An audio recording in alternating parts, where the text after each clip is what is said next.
The following is a conversation with Donald Knuth, his second time on this podcast.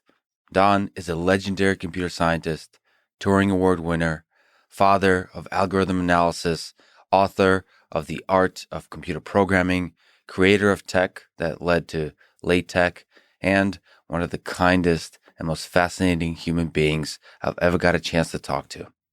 I wrote him a letter a long time ago. He responded, and the rest, as they say, is history. We've interacted many times since then, and every time it's been joyful and inspiring. To support this podcast, please check out our sponsors in the description.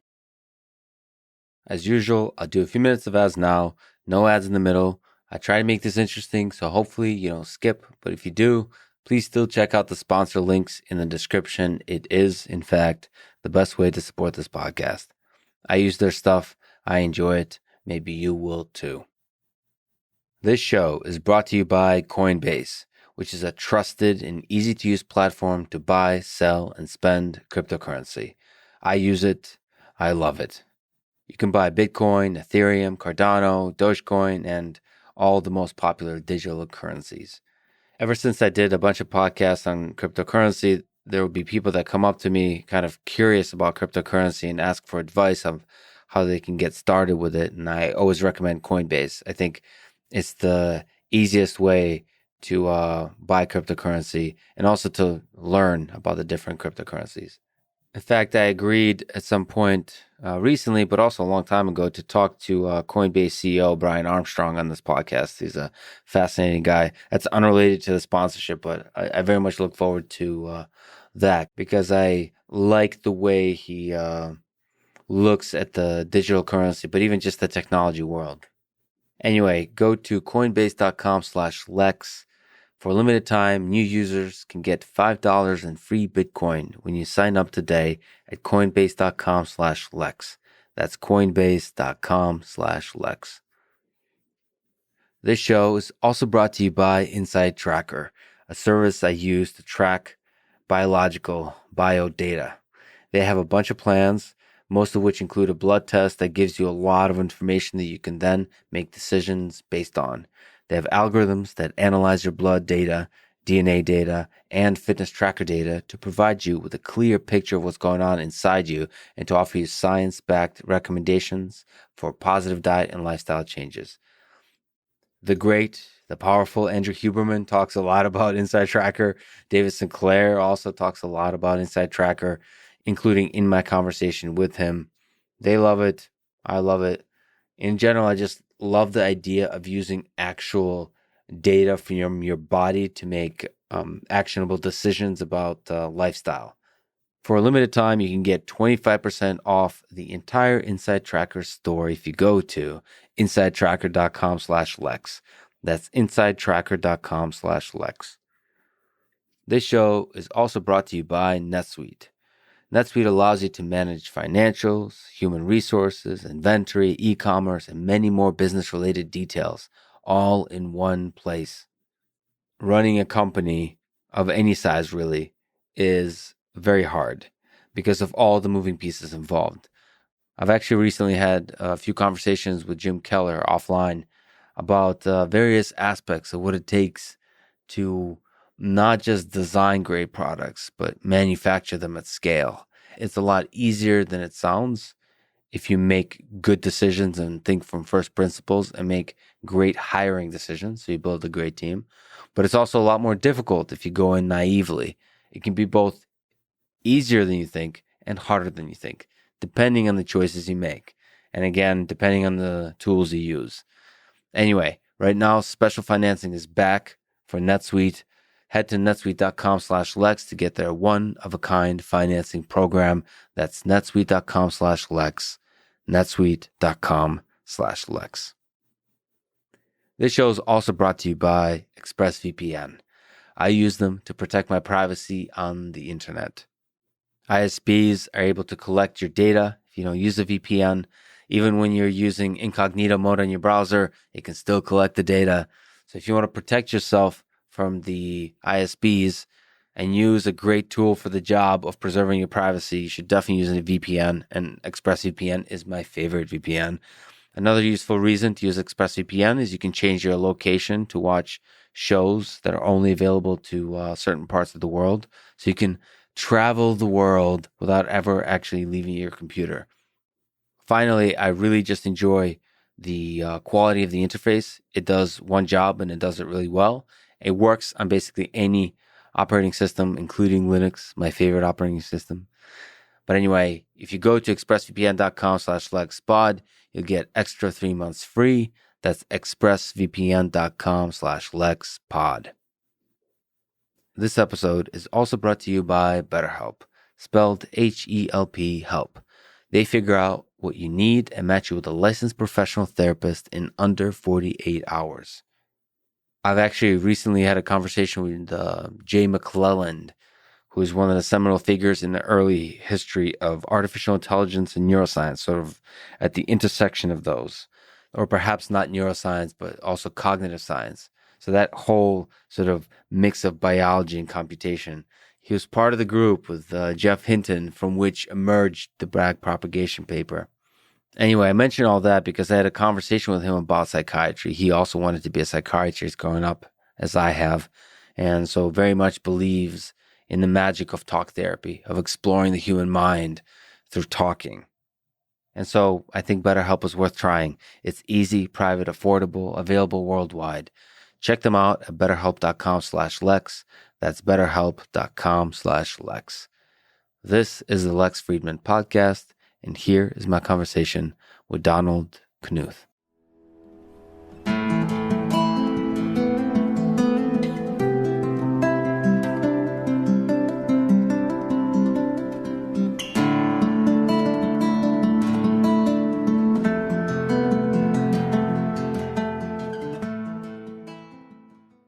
Your first large-scale program, you wrote it in IBM 650 assembler in the summer of 1957. I wrote it in decimal machine language. I didn't know about assembler until a year later. But the year 1957, the year, and the program is tic-tac-toe. Yeah, I might have learned about it, assembler later that summer. I probably did. In 1957, hardly anybody had heard of assemblers. You looked at the user manuals. How did you write a program for this machine? It would say, you would say 69, which meant load the distributor, and then you would give the address of the number you wanted to load into the distributor. Mm-hmm. Yesterday, my friend Doug Spicer at the Computer History Museum sent me a link to something that just went on YouTube. It was IBM's progress report from 1956, which is very contemporary with 1957. Yes. And in 1956, IBM had donated to Stanford University an IBM 650, one of the first ones. When they showed a picture of the assembly line for IBM 650s, and they said, this is number 500 or something coming off the assembly line. And I had never seen so many IBM 650s. I did in this movie it's on YouTube now. Mm-hmm. And it showed the picture from Stanford. They said, look, we donated one of these to Stanford, one to MIT, and they mentioned one other college. And in December of 56, they donated to my university, Case Tech. Mm-hmm. But anyway, they showed a picture then of a class session where a guy was teaching programming, and on the blackboard it said 69. 8,000. I mean, he was teaching them how to write code for this IBM 650, which was in decimal numbers. So the instructions were 10 decimal digits. You had 2 digits that said what to do, 4 digits to say what to do it to, and 4 more digits to say where to get your next instruction. And there's a manual that describes what each of the numbers mean. And the manual was actually one. If the manual had been well written, I probably never would have gone into computer science. But it was so badly written, I figured that I must have a talent for it because I'm only a freshman and I could write a better manual. And that's what you did. And so I started working at the computer center and wrote some manuals then. But this was but this was the way we did it. And my first program then was June of 1957. The tic-tac-toe. No, that was the second program. That's the third program. The first program was factoring a number. Okay. So you dial a number on the switches. I mean, you sat at this big mainframe, and you turn the dials, set a number, and then it would punch out the factors of that number on cards. So that's the input, is the number? The input was, the input was a number, a 10-digit number, and the output was its factors. And I wrote that program. I still have a copy of it somewhere. And how many lines of code? Do you remember? Well, yeah, it started out as about 20, but then I kept having to debug it, and I discovered debugging, of course, when I wrote my first program. And what does debugging look like on a program with just all numbers? Well, you sit there and you. I don't remember how I got it into the machine, but I think there was a way to punch it on cards. So each instruction would be one card, or maybe I could get 7 instructions on a card, 8 instructions. I don't know, but anyway. So I'm sitting there at the console of the machine. I mean, I'm doing this at night when nobody else is around. Of course. And so you have one set of switches where you can dial the number I'm inputting, but there's another switch that says, okay, now execute one instruction and show me what you did. Or there was another 4 switches that say, stop if you get to those, if you get to that instruction. Mm-hmm. So I could say, now go until you get there again. And watch. Okay, so I could watch. It would take that number and it would divide it by 2, and if it's, there's no remainder, then okay, 2 is a factor. So, so then I work on, but if not divisible by 2, divide by 3. Okay, keep trying until you're at the end. And you would find a bug if you were just surprised that something weird happened. Well, certainly. I mean, first of all, I might have, tried to divide by 1 instead of 2. You off by 1 errors that people make all the time. Yes. But maybe I go to the wrong instruction. Maybe I left something in a register that I shouldn't have done.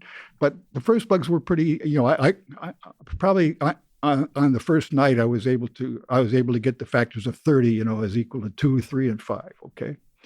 So you're sorry to interrupt. You're sitting there late at night. Yeah. So it feels like you spent many years late at night working on a computer. Oh yeah. So like what's that like? So most of the world is sleeping, and you have to be there at night because that's when you get access to the computer. Between my freshman and sophomore year, I didn't need sleep.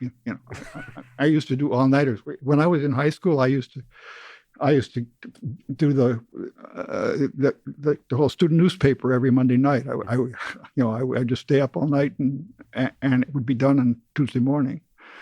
That was I didn't get ulcers and stuff like that until later.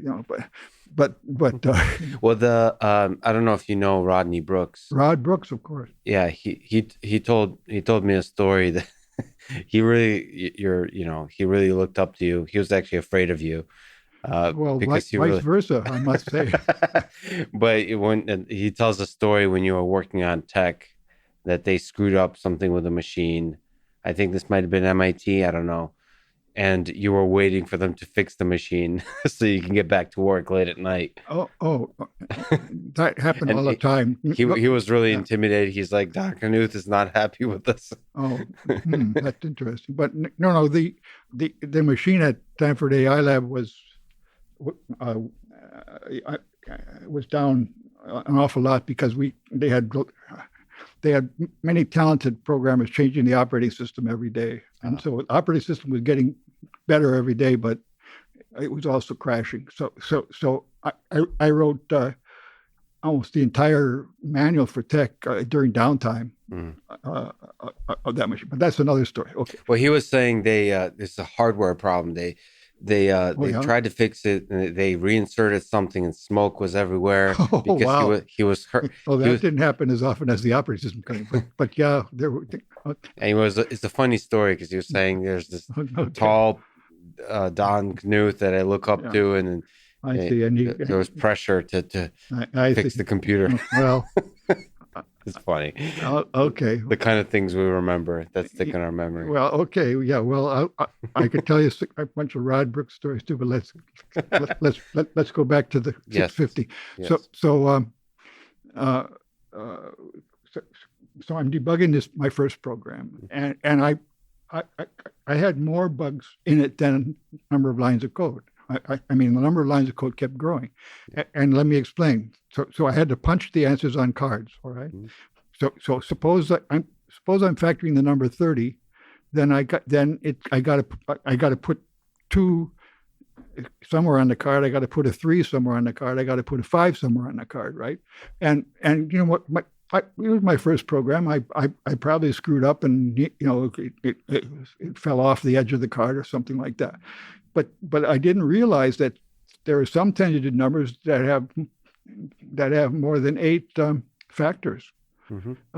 And the card has only 80 columns, and so I need 10 columns for every factor. So my first program didn't take account for the fact that I would have to punch more than one card. My first program, just lined the stuff up in memory and then punched the card. But mm-hmm. but after, so by the time I finished, I had to deal with lots of things. Also, if you put a large prime number in there, my program might have sat there for 10 minutes. The 650 was pretty slow, and so it would sit there spinning its wheels, and you wouldn't know if it was in a loop or whatever. You said 10-digit is the 10 input? digits, yeah. So I think the largest is sort of 999999997 or something like that, mm-hmm. and that would that would take me a while for that first one. Anyway, that was my first program. Well, what was your goal with that program? Was there something you were hoping to find a large prime, maybe, or no, the opposite? No, my goal was to see the lights flashing and understand how this magical machine would be able to do something that took so long by hand. So, what was your second program? My second program was a converted number from binary to decimal or something like that. It was much simpler. It didn't have that many bugs in it. My third program was tic-tac-toe. Yeah, and it had some. So the tic-tac-toe program is interesting on many levels, but one of them is that it had some you can call machine learning in it. That's right. I don't know how long it's going to be before the name of our field is changed from computer science to machine learning, but anyway, it was my first experience with machine learning. So here we had. Yeah, how does the program? Well, first of all, what is the problem you were solving? What is tic-tac-toe? What are we talking about? And then, right? How was it designed? Right. So you got a 3x3 grid, and each can be in 3 states. It can be empty, or it can have an X or an O. Yeah. All right. So 3 to the 9th is a what is how big is it? I should know, but it's 81 times 81 times 3. So anyway, 8 is like 2 to the 3rd, and so that would be like 2 to the 6th. And then, but that would be 64. Then you have to, anyway. I love how you're doing the calculation. It's a lot of, anyway. The 3 comes from the fact that it's either empty, an X, or an O. Right. And the 650, what was it? Was a machine that had only 2,000 10-digit words. You go from 000 to 1999, and that's it. Mm-hmm. And in each word you have a 10-digit number. So that's not many bits. I mean, I got to have in order to have a memory of every position I've seen, I need 3 to the 9th bits. Okay, but it was a decimal machine too. It didn't have bits, but it did have a strange instruction where if you had a 10-digit number but all the digits were either 8 or 9, you'd be 89988 or something like that. That would you could make a test whether it was 8 or 9. That was one of the strange things IBM engineers put into to the machine. I have no idea why. Well, hardly ever used. But anyway, I needed 1 digit for every position I'd seen. 0 meant it was a bad position. 9 meant it was a good position. I think I started out at 5 or 6, but if you win a game, then you increase the value of that position for you, but you decrease it for your opponent. I had that much total memory for every possible position was 1 digit, and I had a total of 20,000 digits, which had to also include my program. Yes. And all the logic and everything, including how to ask the user what the moves are and things like this. Okay, so I think I had to work it out because every position in tic-tac-toe is equivalent to roughly 8 others, because you can rotate the board, which gives you a factor of 4, and you can also flip it over. And that's another factor too. So I might have needed only 3 to the 9th over 8 positions, plus a little bit. So I had, but anyway, that was a part of the program to squeeze it into this tiny. So you tried to find an efficient representation that took account for that kind of rotation. I had to, otherwise I couldn't do the learning. Wow. But I had 3 parts to my tic-tac-toe program. And I called it Brain 1, Brain 2, and Brain 3. So Brain 1 just played a, let's see, at random. Okay. It's your turn. Okay, you got to put an X somewhere. It has to go in an empty space, but that's it. Okay, choose one and play it. Brain 2 had a canned routine, and I think it also maybe it assumed you were the first player, or maybe it allowed you to be first. I think you were allowed to be either first or second, but had a canned built-in strategy known to be optimum for tic-tac-toe. Before I forget, by the way, I learned many years later that Charles Babbage had thought about programming tic-tac-toe for his dream machine that he was never able to finish. Wow! So that was the program he thought about more than 100 years ago. Yeah. Wow. He did that. Okay, and I had, however, been influenced by a demonstration at the Museum of Science and Industry in Chicago. It's like Boston's Science Museum. I think Bell Labs had prepared a special exhibit about telephones and relay technology, and they had a tic-tac-toe playing machine as part of that exhibit. So that had been one of my, something I'd seen before I was a freshman in college, and inspired me to see if I could write a program for it. Okay, so anyway, I had Brain 1, random, knowing nothing. Brain 2, knowing everything. And then Brain 3 was the learning one, and I could play Brain 1 against Brain 1, Brain 1 against Brain 2, and so on. And so you could also play against the user, against a live person.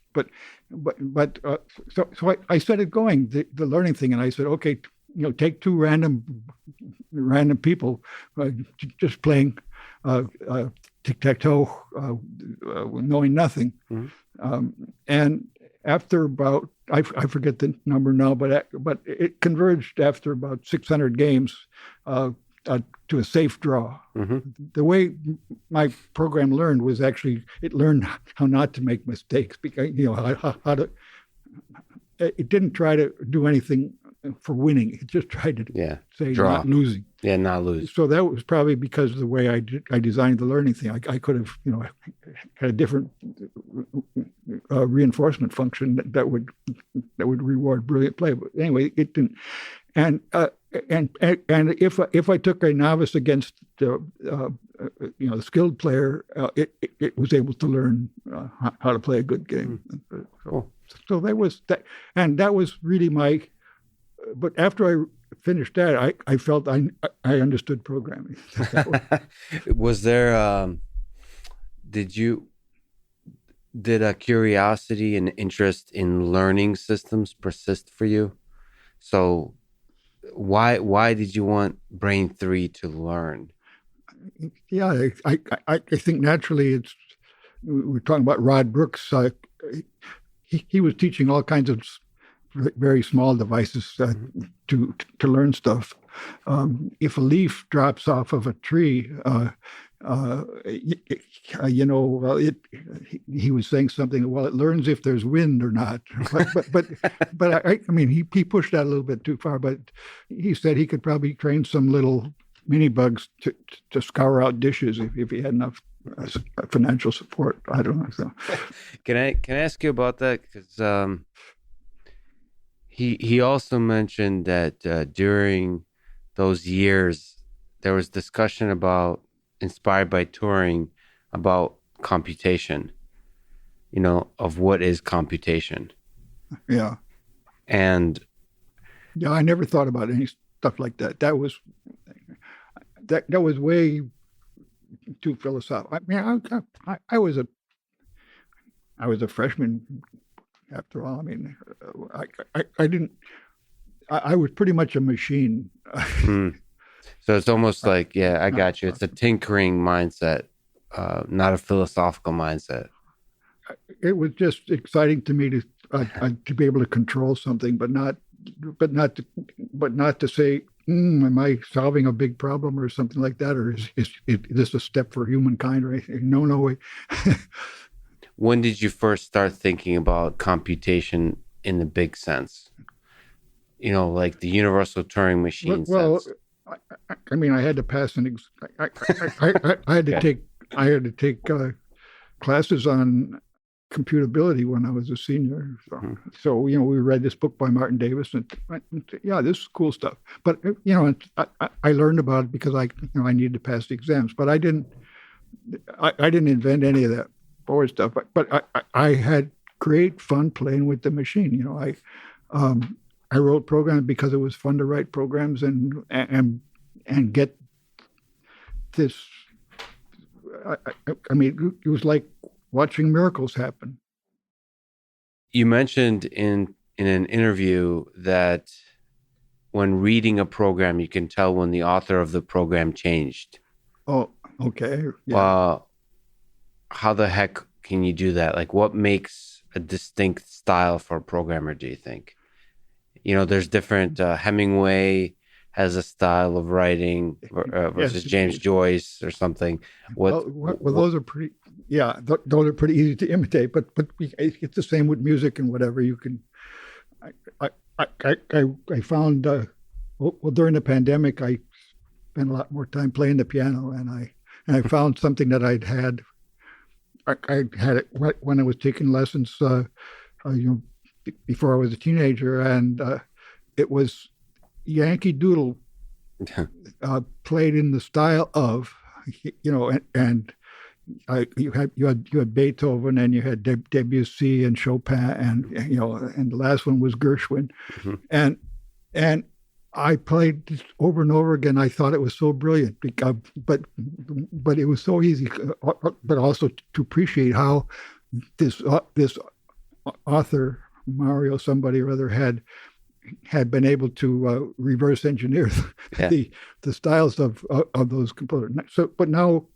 specifically to your question, I mean, it was pretty obvious in this program I was reading. It was a compiler, and it had been written by a team at Carnegie Mellon, and I have no idea which program was responsible for it, but you would get to a part where the guy would just not know how to move things between registers very efficiently, and so everything that could be done in one instruction would take three or something like that. That would be a pretty obvious change in style. But there were also flashes of brilliance where you could do in one instruction. Normally, I used two because you knew enough about the way the machine worked that you could accomplish two goals in one step. So it was mostly the brilliance of the concept more than the semicolons or the use of short sentences versus long sentences or something like that. So you would see the idea in the code, and you could see the different style of thinking expressed in the code. So it was stylistic.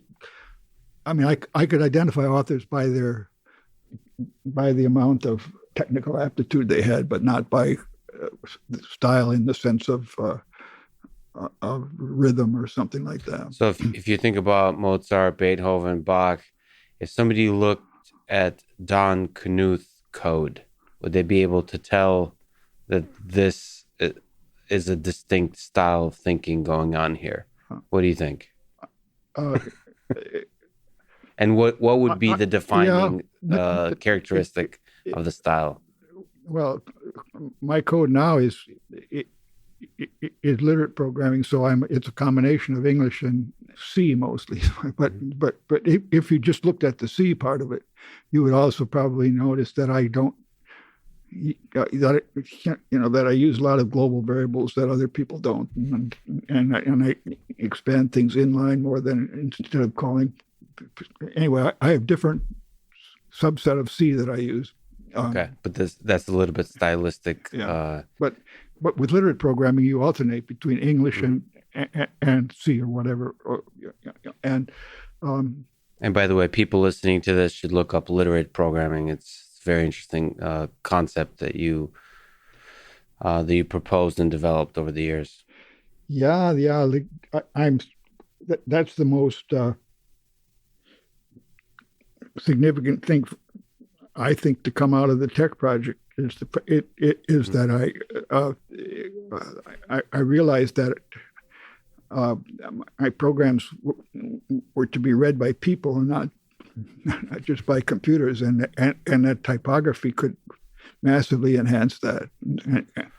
And so I mean, they're just wonderful. If they're going to look it up, that they should also look up this book called Physically Based Rendering by Matt Farr, and anyway, it got an Academy Award, but all the graphic effects you see in movies, are accomplished by algorithms. And this book, the whole book is a literate program. It tells you not only how you do all the shading and bringing images in that you need for animation and textures and so on, but it also you can run the code. So I find it an extension of the way of how to teach programming is by telling a story as part of the program. So it's it works as a program, but it's also readable by humans. Yes, and especially by me. A week later or a year later. That's a good test. If you yourself understand the code easily a week or a month or a year later. Yeah. So it's let's just face it, it's the greatest thing since sliced bread. So. Programming or literate? Literate program. Okay. You heard it here first. Okay. You dodged this question in an interview I listened to. So let me ask you again here. What makes for a beautiful program? What makes for a beautiful program? Yeah. What are the characteristics you see? Like you just said, literate programming. What are the characteristics you see in a program that make you sit back and say, that's pretty good? Well, the reason I didn't answer is because there are dozens and dozens of answers to that. Because each you can define beauty. The same person will define beauty a different way from hour to hour. I mean, it depends on what you're looking for. At one level, it's beautiful just if it works at all. At another level, it's beautiful if it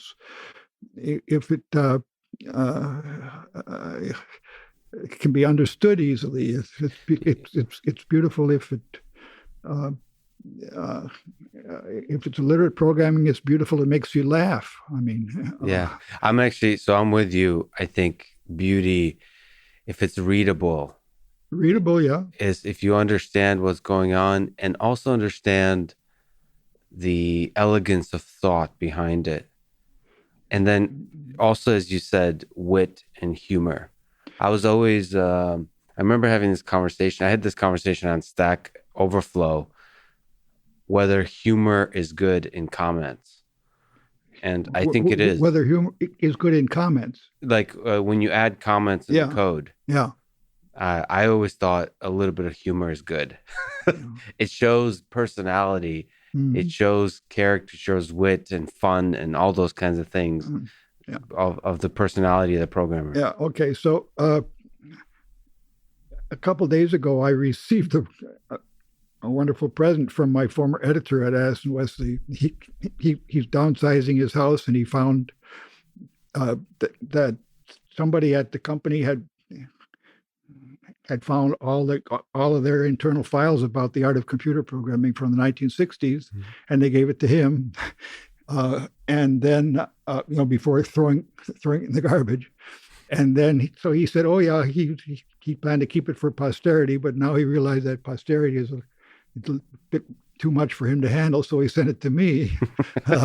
And so I just received this big stack of letters, some of which I had written to them, but many of which they had written to early guinea pigs who telling them whether they should publish or not, and one of the things was in the comments to volume 1, the major reader was Bob Floyd, who was my great co-worker in the 60s, died early, unfortunately, and he commented about the humor in it, and so we had, we ran it by me, says, keep this joke in or not, they also sent it out to focus groups. What do you think about humor in a book about computer programming? What's the conclusion? And I stated my philosophy is, it said, the ideal thing is that it's something where the reader knows that there's probably a joke here if he only understood it, and this is a motivation to understand, to think about it a little bit.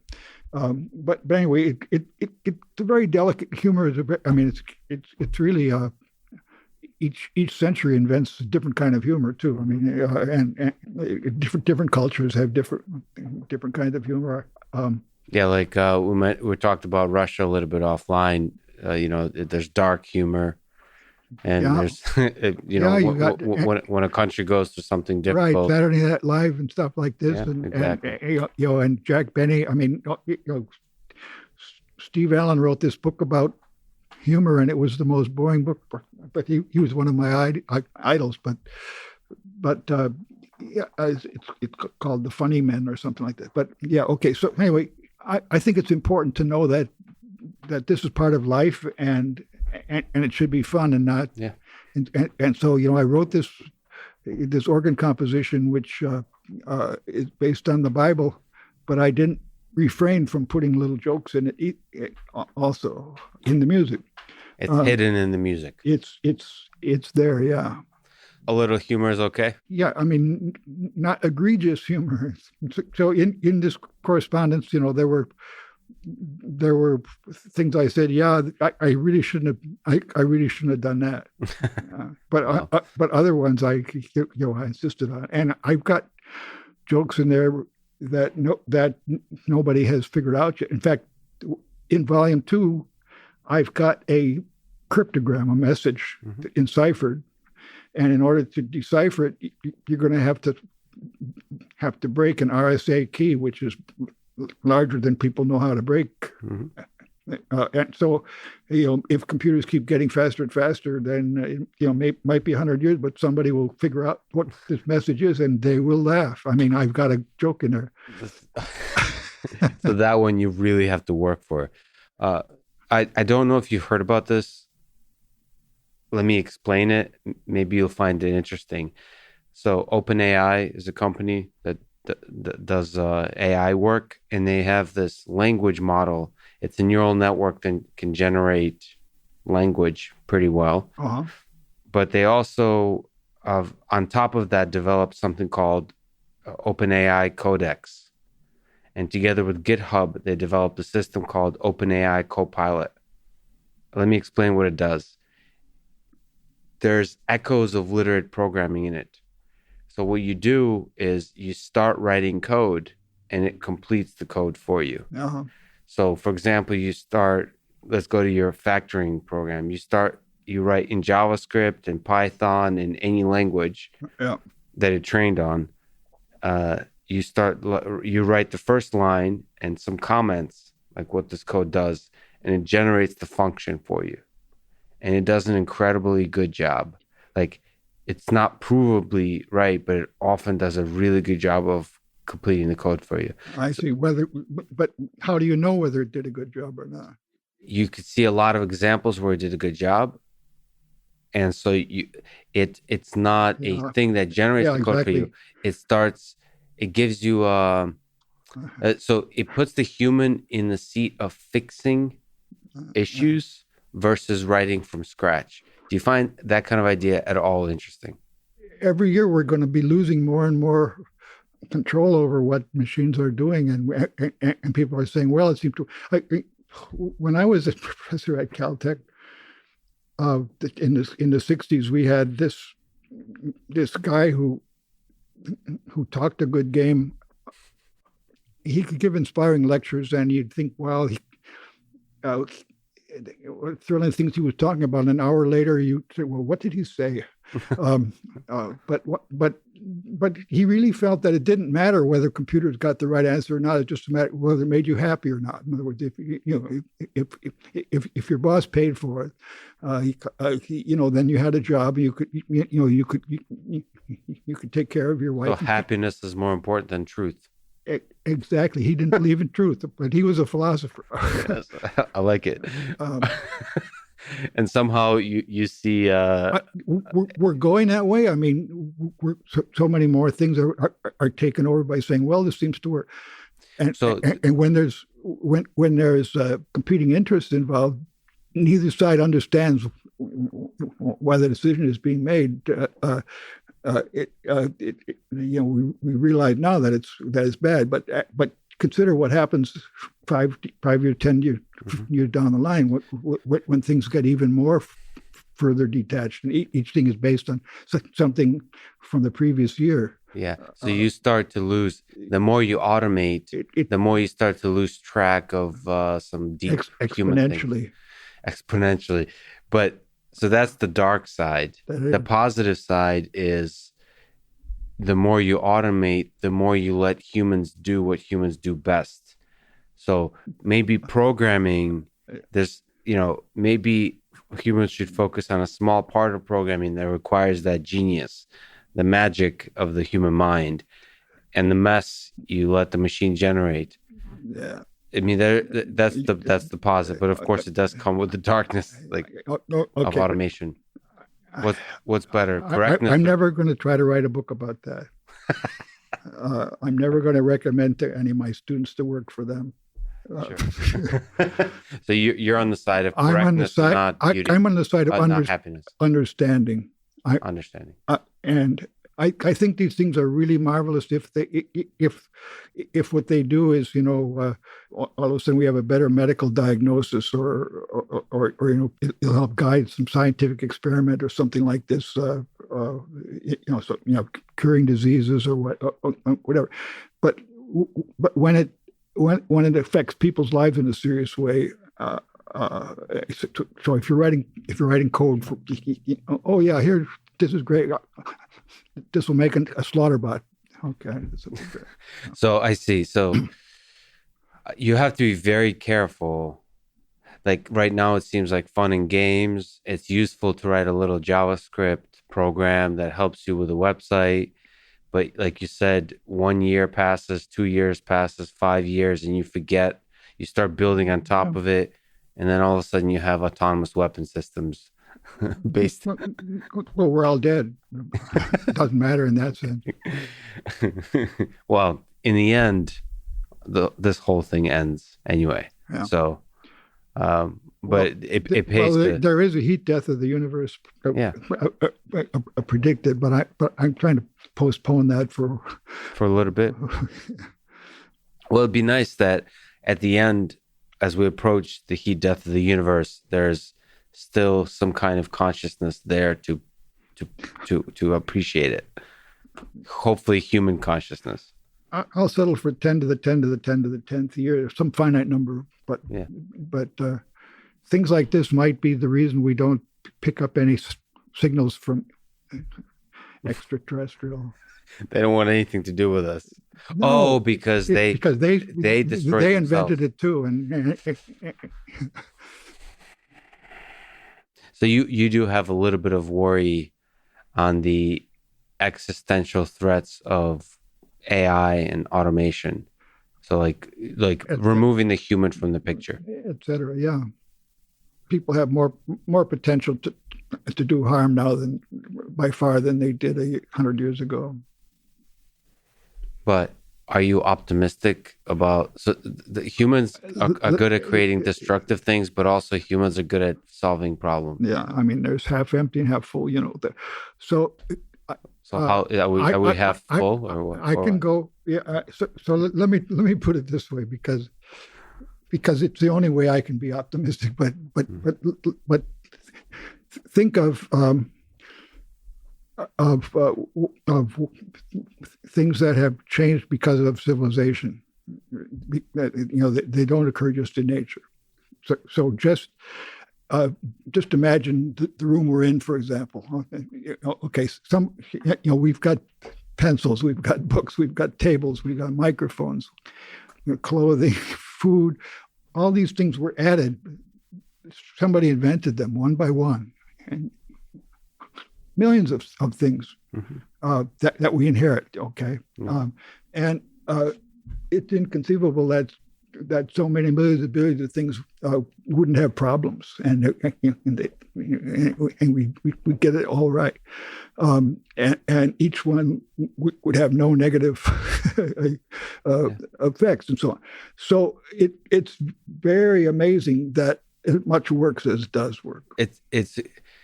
It's incredibly amazing, and actually that's the source of my optimism as well, including for artificial intelligence.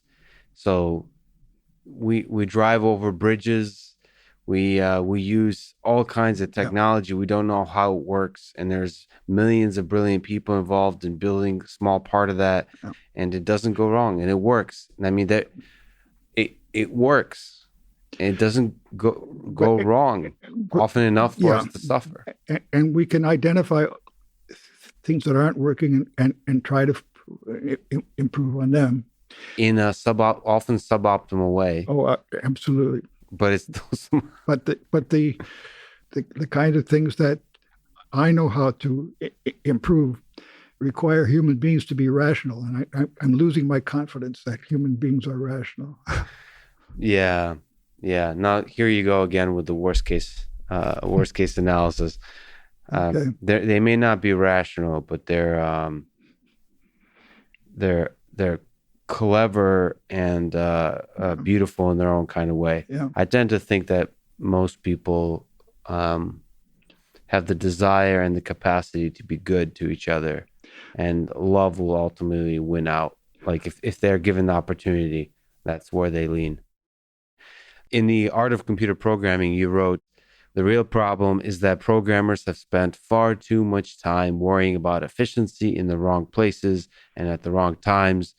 Premature optimization is the root of all evil," in parentheses, or at least most of it, in programming. Can you explain this idea? What's the wrong time? What is the wrong place for optimization? So, first of all, the word optimization. I started out writing software, and optimization I was a compiler writer, so optimization meant making a better translation so that it would run faster on on a machine. So an optimized program. It's just like, you run a program and you set the optimization level to the compiler. So that's one word for optimization. And at that time, I happened to be looking in an unabridged dictionary for some reason or other, and I came to the word optimize. So what's the meaning of the word optimize? And it says to view with optimism. and you look in Webster's dictionary of English language in early 1960s, that's what optimize meant. Okay. Now, so people started doing cost optimization, other kinds of things, whole subfields of algorithms and economics and whatever are based on what they call optimization now. But to me, optimization, when I was saying that, was saying changing a program to make it more tuned to the machine. And I found out that when a person writes a program,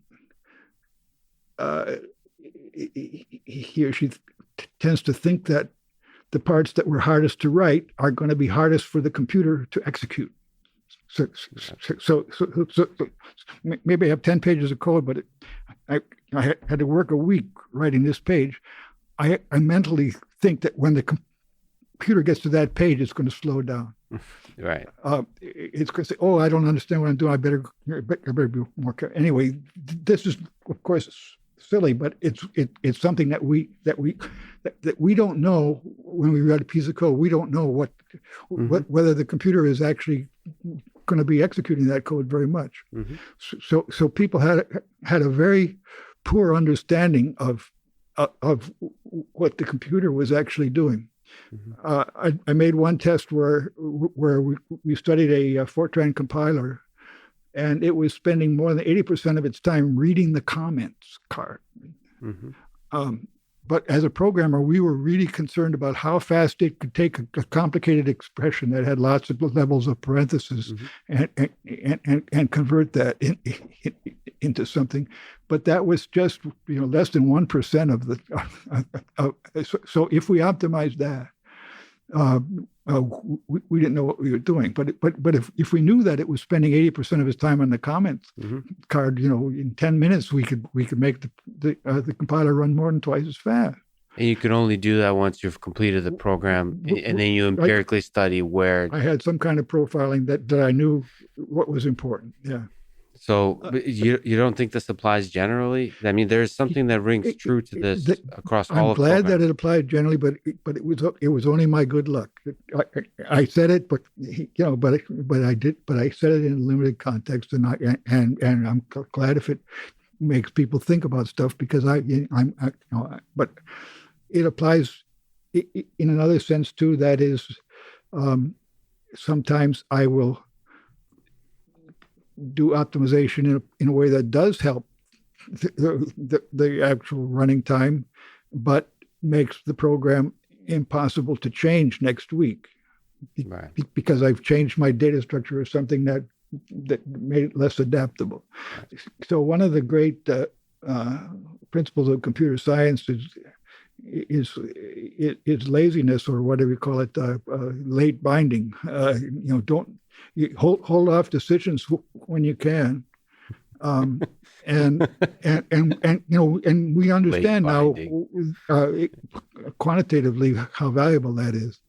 What do you mean we understand? So you mean from people have written theses about how late binding will improve just in time manufacturing or whatever. You can defer a decision instead of doing your advanced planning and say, I'm going to allocate 30% to this and 50%. So in all kinds of domains, there's an optimality to laziness in many cases. Decision is not made in advance. So instead, you design in order to be flexible to change with the way the wind is blowing. Yeah, but so the reason that line resonated with a lot of people is because there's something about the programmer's mind that enjoys optimization. Yeah. So it's a constant struggle to balance laziness and late binding with the desire to optimize. The elegance of a well-optimized code is something that's compelling to programming. Yeah, it's another concept of beauty. Let me ask you a weird question. So Roger Penrose has talked about computation, computers, and he proposed that the way the human mind discovers mathematical ideas is something more than a computer. That a universal Turing machine cannot do everything that a human mind can do. Mm-hmm. Now, this includes discovering mathematical ideas, and it also includes, he's written a book about it, consciousness. So I don't know if you know Roger, but my daughter's kids played with his kids in Oxford. Nice. So do you think there is such a limit to the computer? Do you think consciousness is more than a computation? Do you think the human mind, the way it thinks, is more than a computation? I mean, I can say yes or no, but I don't. I have no reason. I mean, so you don't find it useful to have an intuition in one way or the other?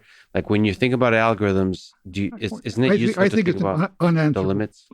Unanswerable question, in my opinion, is no better than anybody else. You think it's unanswerable, so you don't think eventually science will be able to angels can dance on the head of a? I mean, I don't know. But angels.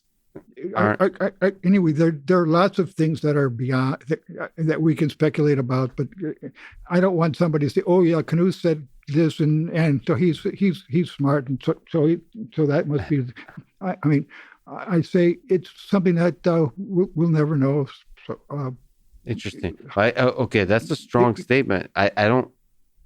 I personally think it's something we will know eventually. Like, there's no reason to me why the workings of the human mind are not within the reach of science. That's absolutely possible, and I'm not denying it. Yeah. But right now, you don't have a good intuition one way. I mean, that's also possible. That an AI, created the universe. Intelligent design has all been done by an AI. Yes. This is.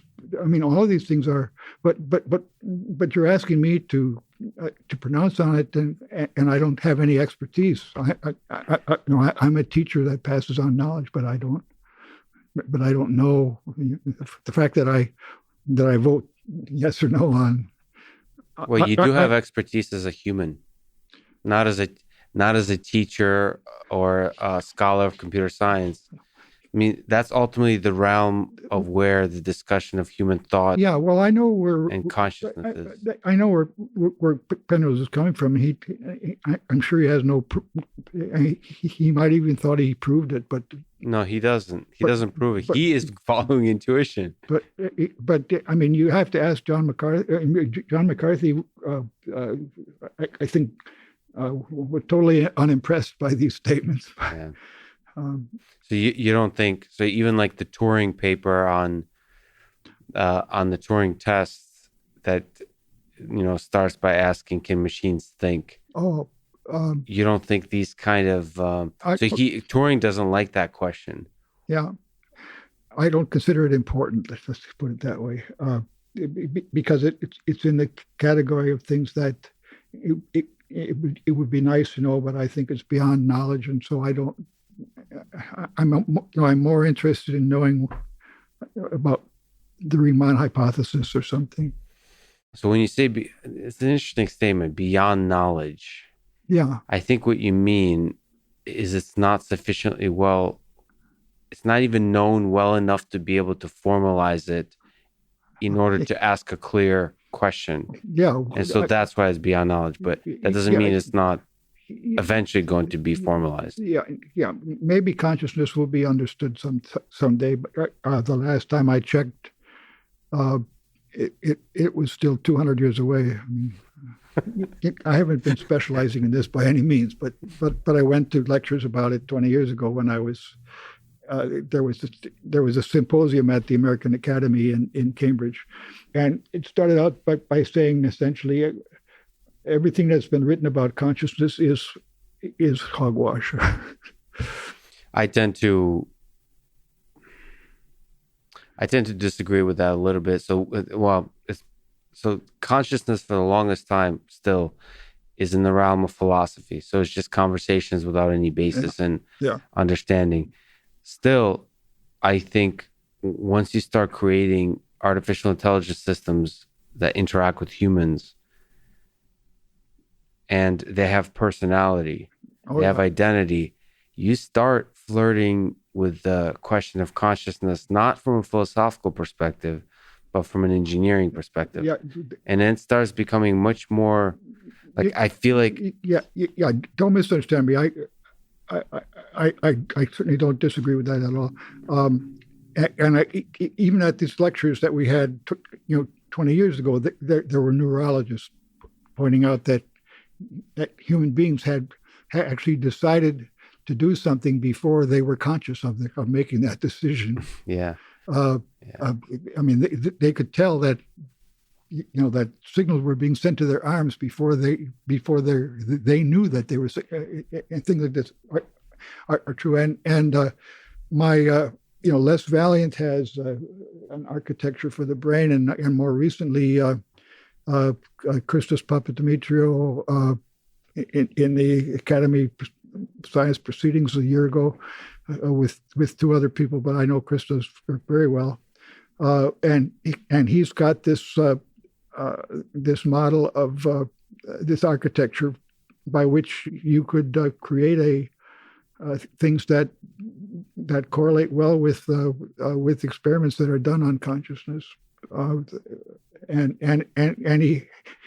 he actually has a machine language that in which you can write code and test hypotheses, and so it might we might have a big breakthrough there. My personal feeling is that consciousness, the best model I've heard of to explain the miracle of consciousness is that somehow inside of our brains we're having a continual survival for the fittest competition. As I'm speaking to you, all the possible things I might be wanting to say are all in there. And there's like a voting going on. Yeah, right. And one of them is winning, and that's affecting the next sentence and so on. Yeah. There was this book, Machine Intelligence or something. On Intelligence. On Intelligence, yeah. Bill Atkinson was a total devotee of that book. Well, I like, whether it's consciousness or something else, I like the storytelling part it feels like for us humans, it feels like there's a concrete story. It's almost like literate programming. I don't know what the programming going on the inside, but I'm getting a nice story here about what happened. And it feels like I'm in control and I'm getting a nice, clear story. But it's also possible there's a computation going on that's really messy. There's a bunch of different competing ideas. And in the end, it just kind of generates a story for you a consistent story for you to believe. And that makes it all nice. Yeah. And so I prefer to talk about things that I have some expertise in than things for which I'm only on the sideline. So there's a tricky thing. I don't know if you have any expertise in this. You might be a little bit on the sideline. It'd be interesting to ask though. What are your thoughts on cellular automata and the game of life? Have you ever played with those kind of little games? I think the game of life is wonderful and shows all kind of stuff about how things can evolve without the creator understanding anything more than the power of learning in a way. But to me, the most important thing about the game of life is how it focused for me what it meant to have free will or not. Because the game of life is obviously totally deterministic. Yes. And I find it hard to believe that anybody who's ever had children cannot believe in free will. Right. On the other hand, this makes it crystal clear. John Conway said he wondered whether it was immoral to shut the computer off after he got into a particularly interesting play of the game of life. Wow. Yeah. So there is, to me, the reason I love the game of life, it is exactly as you said, a clear illustration that from simple initial conditions with simple rules, you know exactly how the system is operating, is deterministic. And yet, if you let yourself, if you allow yourself to lose that knowledge a little bit, enough to see the bigger organisms that emerge, and then all of a sudden they seem conscious. They seem not conscious, but living. If the universe is finite, we're all living in the game of life. Just slowed down. I mean, it sped up a lot. But do you think technically some of the ideas that you used for analysis of algorithms can be used to analyze the game of life? Can we make sense of it, or is it too weird? Yeah, I mean, I've got a dozen exercises in volume for fascicle 6 that actually work rather well for that purpose. But Bill Gospers came up with the algorithm that allows Golly to run thousands and thousands of times faster. You know the website called Golly? Golly. It simulates the cellular automata, a game of life. Yeah, you got to check it out. Yeah. Can I ask you about John Conway? Yes. In fact, I'm just reading now the issue of Mathematical Intelligencer that came in last week. It's a whole issue devoted to remembrance of him. Did you know him? I slept overnight in his house several times. Yeah. He recently passed away. Yeah, he died a year ago, May, I think it was, of COVID. What are some memories of him, of his work that stand out for you? Did on a technical level, did any of his work inspire you? On a personal level, did he himself inspire you in some way? Absolutely, to all of those things. But let's see, when did I first meet him? I guess I first met him at Oxford in 1967 when I was... Wow. Okay, that's a long time ago. Yeah. You were minus 20 years old or something. Yeah. I don't know, 1967. but there was a conference where... 20 years. And I think I was speaking about something that's known as the Knuth-Bendix algorithm now, but he gave a famous talk about knots, and I didn't know at the time, but anyway, that talk had now it was the source of thousands and thousands of papers since then, and it was he was reported on something that he had done in high school, almost 10 years earlier, before this conference, but he never published it. And he climaxed his talk by building some knots. You have these little plastic things that you can stick together. Mm-hmm.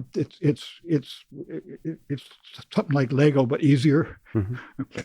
And so he made a whole bunch of knots in front of the audience and so on, and then disassembled it.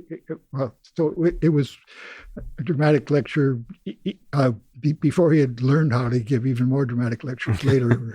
So, all right, Were you at that lecture? And I was there, yeah, because I was at the same conference. Mm-hmm. For some reason, I happened to be in Calgary at the same day that he was visiting Calgary. And it was the spring of 72, I'm pretty sure. And we had lunch together. And he wrote down during the lunch on a napkin all of the facts about what he called numbers, and he covered the napkin with the theorems about his idea of numbers, and I thought it was incredibly beautiful. And later in 1972, my sabbatical year began, and I went to Norway. And in December of that year, in the middle of the night, the thought came to me, Conway's theory about numbers would be a great thing to teach students how to invent research and what the joys are of research. Mm. And so I said, and I had also read a book in dialogue by Alfred Renier, where it was kind of a Socratic thing where the two characters were talking to each other about mathematics. And so at the end, in the morning, I woke up my wife and said, Jill, I think I want to write a book about Conway's theory. And, I'm supposed to be writing The Art of Computer Programming, doing all this other stuff, but I really want to write this other book. And so we made this plan, but I said, I thought I could write it in a week. And we made the plan then. So in January, I rented a room in a hotel in downtown Oslo. We were in sabbatical in Norway. And I rented the hotel in downtown Oslo and did nothing else except write up Conway's theory. And I changed the name to Surreal Numbers. So this book is now published as Surreal Numbers. Mm-hmm. And we figured out, we'd always wondered what would he like to have an affair in a hotel room. So we figured out that she would visit me twice during the week, and things like this. We would, we try to sneak in. This hotel was run by a mission organization. These ladies were probably very strict, but anyway. It's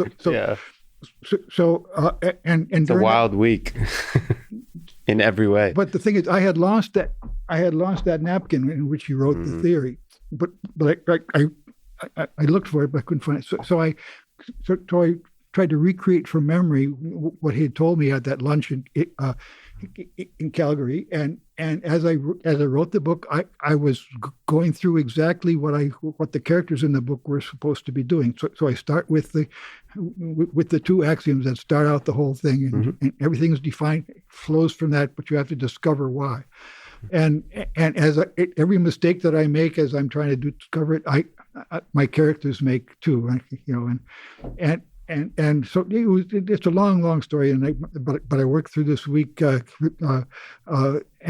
it was one of the most intense weeks of my life, and I've described it in other places, but anyway, after 6 days I finished it, and on the seventh day I rested, and I sent to my secretary to type it. It was flowing as I was writing it, faster than I could think almost. But after I finished and tried to write a letter to my secretary telling her how to type it, I couldn't write anymore. You gave it everything. The muse had left me completely. Can you explain how that week could have happened? Like, why that seems like such a magical week of productivity? I have no idea, but anyway, there was it was almost as if I was channeling. So the book was typed. I sent it to Conway, and he said, "Well, Don, you got the one axiom wrong. There is a difference between less than or equal and not greater than. I don't know. The opposite of being greater than, and less than or equal. But anyway, technically, it can make a difference when you're developing a logical theory. Mm-hmm. And the way I had chosen was harder to do than John's original. So, and we visited him at his house in Cambridge in April. We took a boat actually from Norway over to across the channel and so on, and stayed with him for some days. We talked about all kinds of things. He had puzzles that I'd never heard of before. He had a great way to solve the game of solitaire. Many of the common interests that he had never written up. But anyway, then in the summertime, I took another week off and went to a place in the mountains of Norway and rewrote the book using the correct axiom. And so that was the most intensive connection with Conway. After that, it started with a napkin. It started with a napkin, but we would run into each other. The next really important. I was giving lectures in Montreal. I was giving a series of 7 lectures about a topic called stable marriages, and he arrived in Montreal between my 6th and 7th lecture, and we met at a party, and I started telling him about the topic I was doing, and he sat and thought about it. And he came up with a beautiful theory to show that in technical terms, it's that the set of all stable marriages, it forms a lattice, and there was a simple way to find the greatest lower bound of 2 stable pairings and least upper bound of 2 stable married, and so I could use it in my lecture the next day. And he came up with this theorem, during the party. And it's a brilliant. It's a distributive lattice. I mean, it added greatly to the theory of stable matching. So you mentioned your wife Jill. You mentioned stable marriage. Can you tell the story of how you two met? So we celebrated 60 years of wedded bliss last month, and we met because I was dating her roommate. This was my sophomore year, her freshman year. I was dating her roommate, and I wanted her advice on strategy or something like this. And anyway, I found I enjoyed her advice better than I enjoyed her roommate.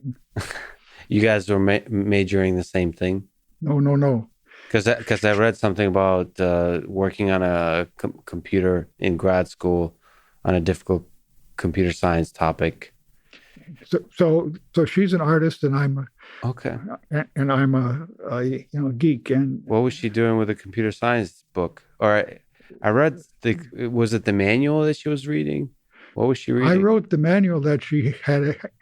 She had to take a class in computer science. Okay. And so you're the tutor. There were tearful times, trying to learn certain concepts, but I learned art from her, and so we worked together, occasionally in design projects, but every year we write a Christmas card, and we each have to compromise our own notions of beauty. Yes. When did you fall in love with her?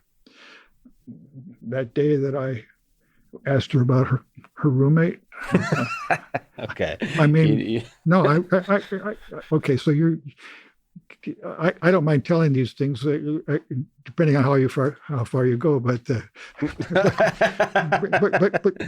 me. I promise not to go too far. Let me tell you this: that I never really enjoyed kissing until I found how she did it. Wow. And 60 years. Yeah. Is there a secret you can say in terms of stable marriages, of how you stayed together so long? The topic stable marriage, by the way, is a technical term. Yes. It's a joke, Don. But two different people will have to learn how to compromise and work together, and you're going to have ups and downs and crises and so on. And so as long as you don't set your expectation on having 24 hours of bliss, then there's a lot of hope for stability. But if you decide that that there's going to be no frustration. Then So you're going to have to compromise on your notions of beauty when you write Christmas cards. that's it. You mentioned that Richard Feynman was someone you looked up to. Yeah. Probably you've met him in Caltech. Well, we knew each other. Yeah, at Caltech for sure. Yeah. You are one of the seminal personalities of computer science. He's one for physics. Yeah. Is there specific things you picked up from him by way of inspiration, or? So we used to go to each other's lectures, but if I saw him sitting in the front row, it would throw me for a loop. Actually, and I would miss a few sentences. What unique story do I have about? I mean, I often refer to his time in Brazil, where he essentially said they were teaching all the physics students the wrong way. They were just learning how to pass exams and not learning any physics. And he said, if you want me to prove it, here, I'll turn to any page of this textbook and I'll tell you what's wrong with this page. And he did so. And the textbook had been written by his host, and it was a big embarrassing incident, but he had previously asked his host if he was supposed to tell the truth. But anyway, it epitomizes the way education goes wrong in all kinds of fields, and has to periodically be brought back from a process of giving credentials to a process of giving knowledge. That's probably a story that continues to this day in a bunch of places where it's too easy for educational institutions to fall into credentialism versus inspirationalism. I don't know if those are words, but sort of understanding versus just giving a little plaque.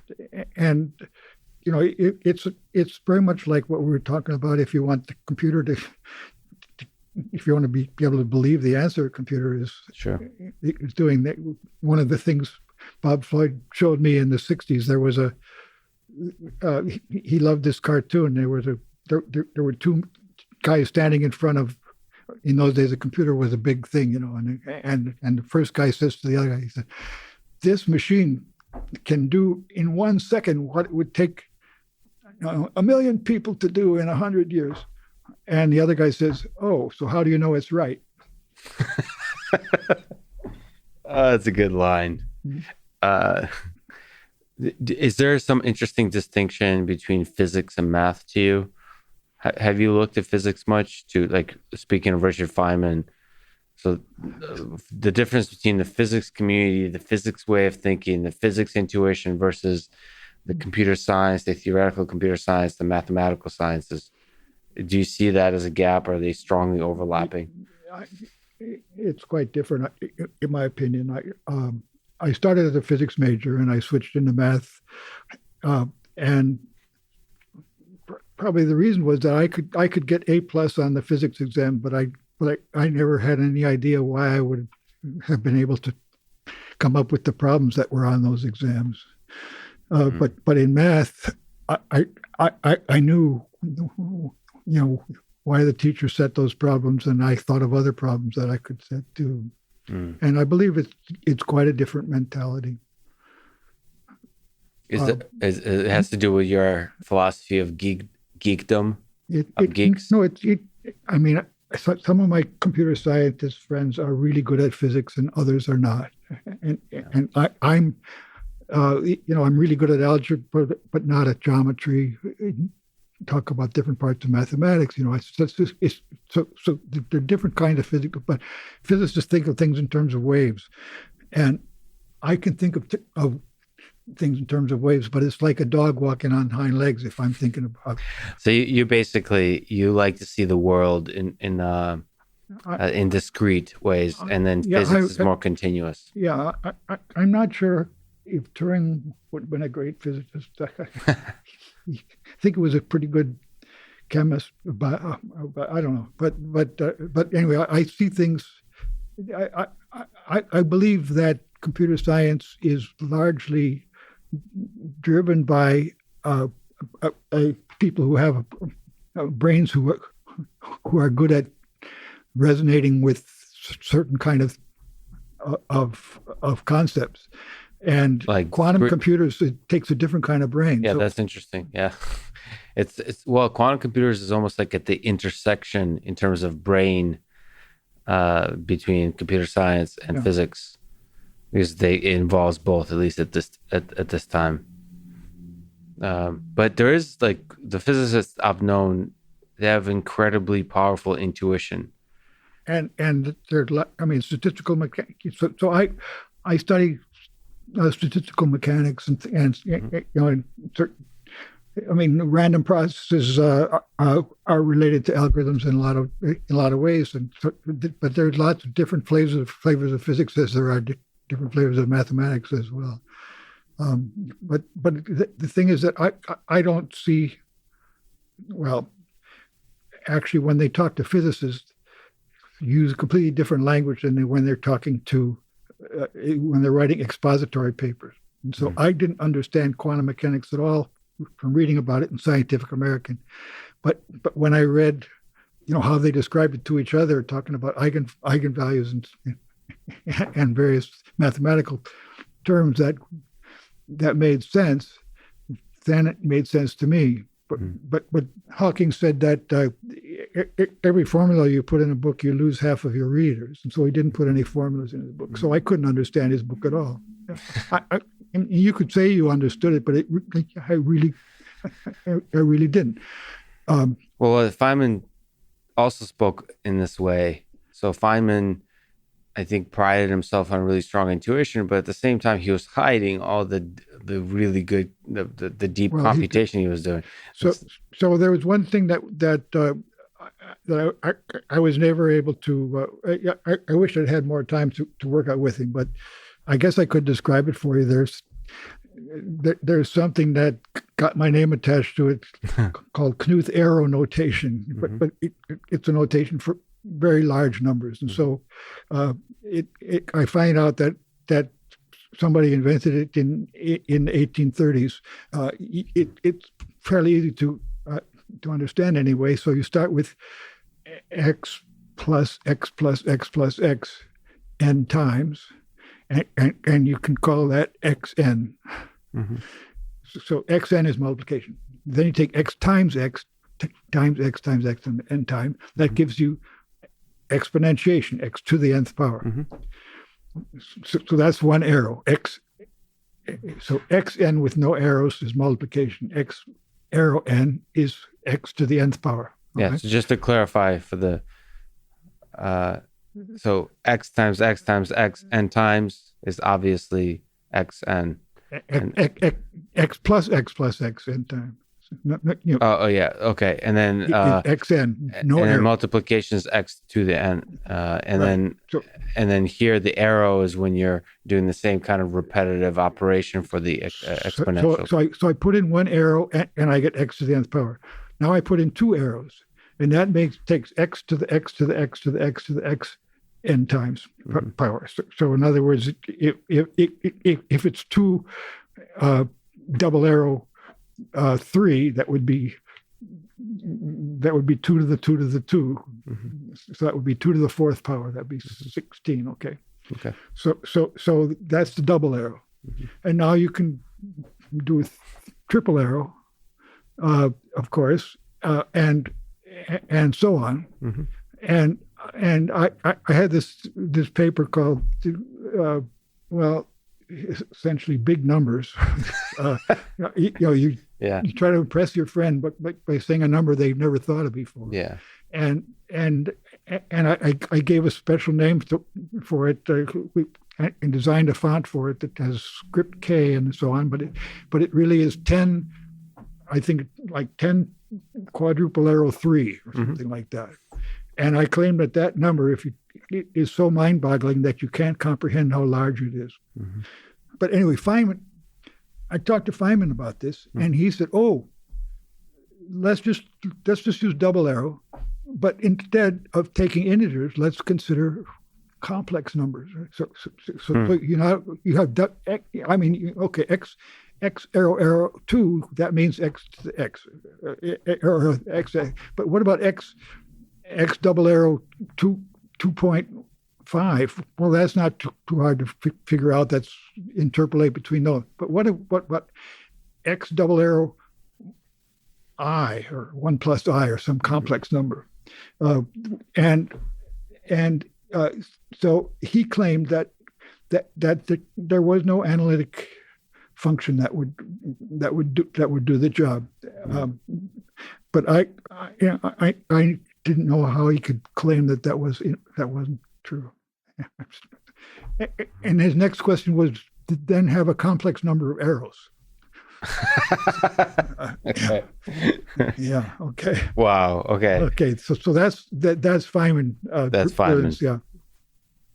Can you describe what the Knuth-Morris-Pratt algorithm does, and how did you come to develop it? One of the many things that you're known for, and has your name attached to it. Yeah. All right. So it should be actually Morris-Pratt-Knuth.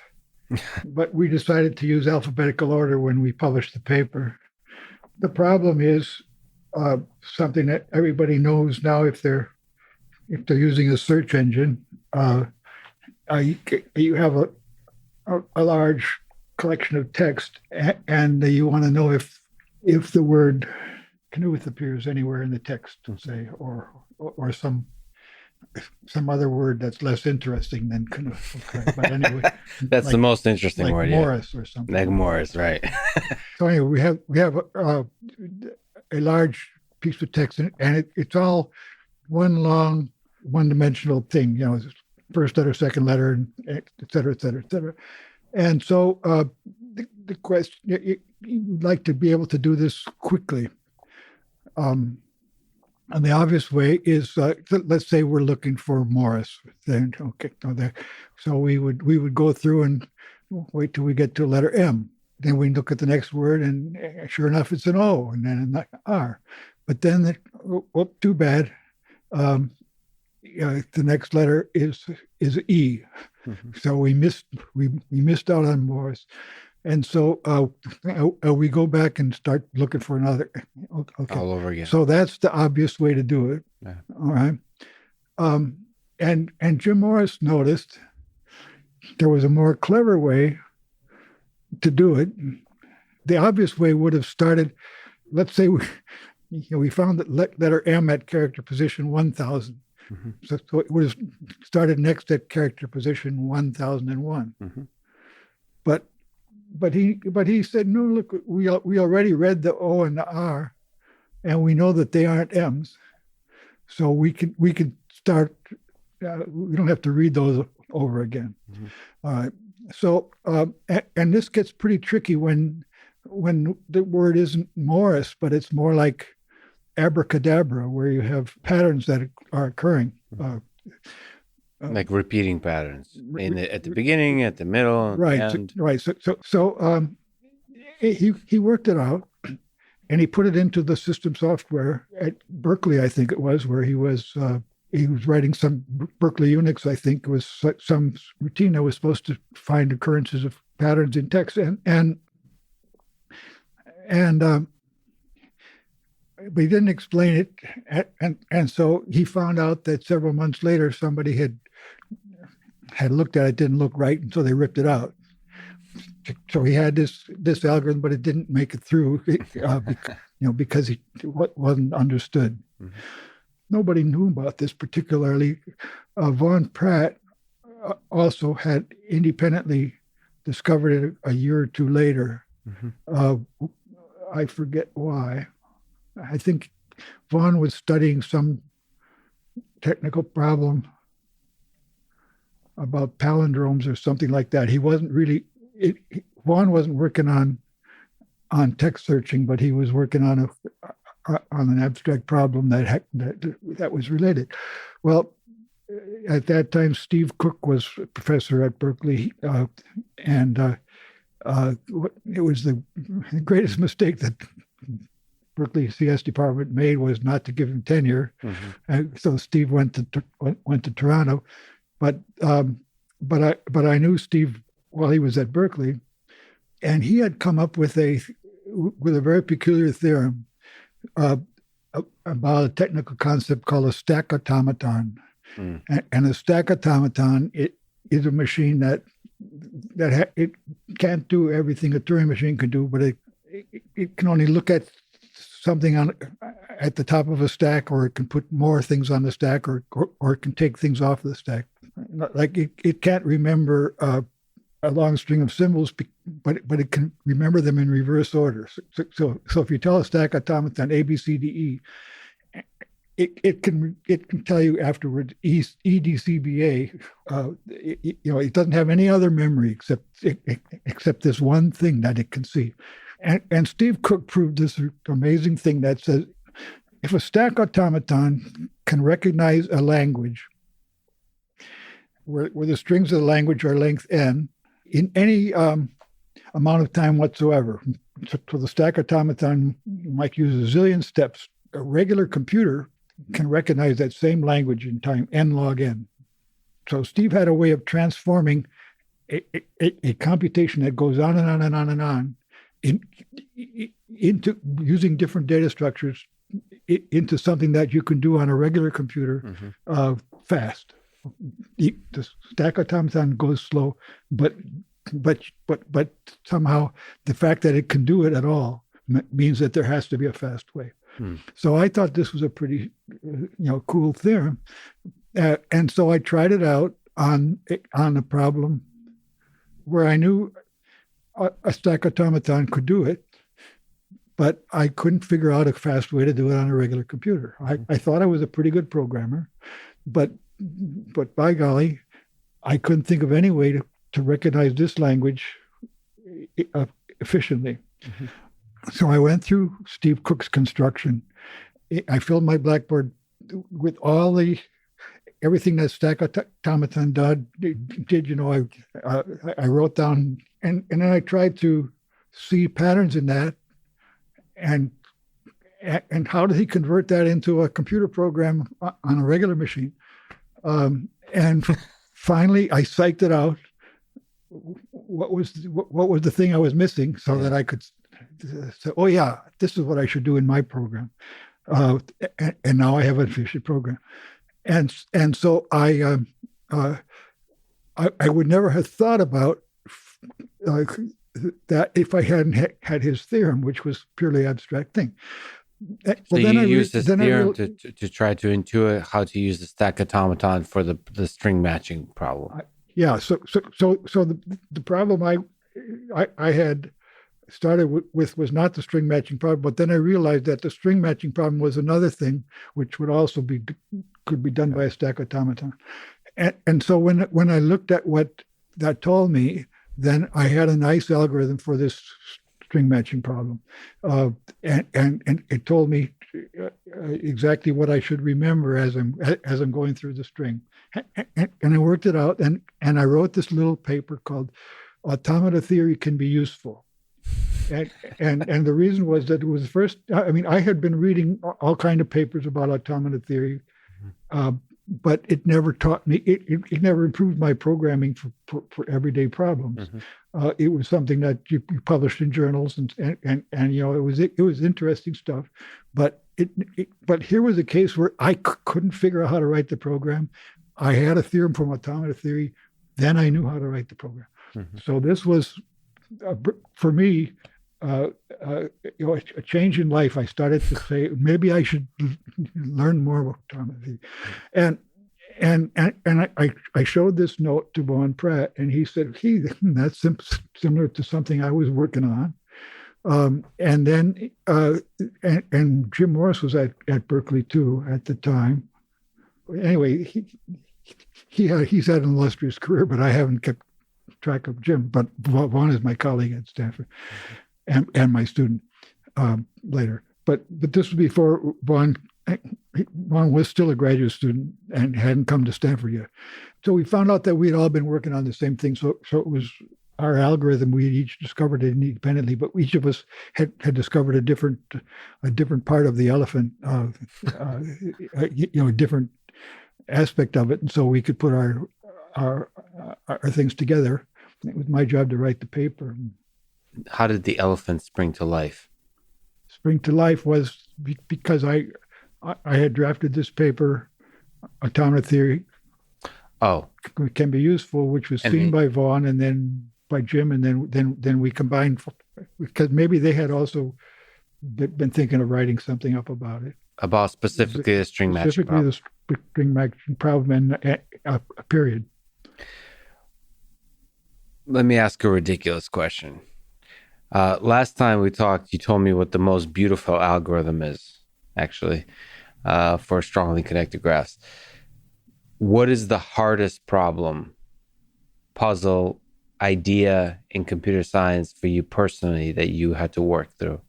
Just something that was just the hardest thing that I've ever been involved with? Yeah. Okay. Well, yeah, I don't know how to answer questions like that, but in this case, it's pretty clear.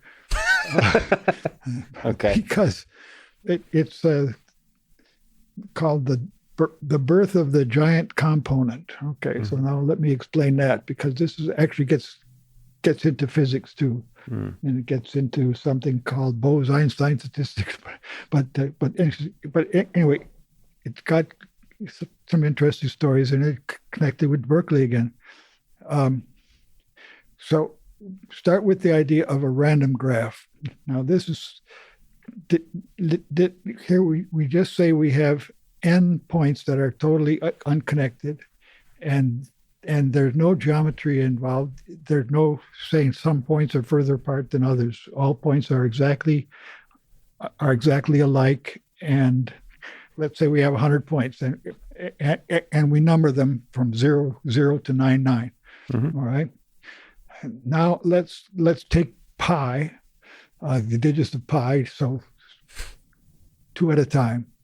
So we had 31, 41, 59, 26.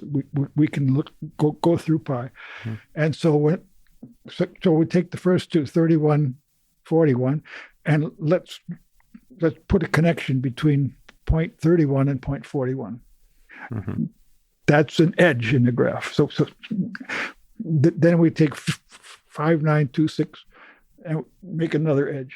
And the graph gets bigger, gets more and more connected. Mm-hmm. As we add these things one at a time. Okay, mm-hmm. So we started out with endpoints, and we add m edges. Okay, each edge is completely. We forgot about edges we had before. We might get an edge twice. We might get an edge from a point to itself even. Mm-hmm. Maybe pi is going to have a run of 4 digits in there. So we're going to, but anyway, we're evolving a graph at random. Mm-hmm. And a magical thing happens when the number of edges is like 0.49 n.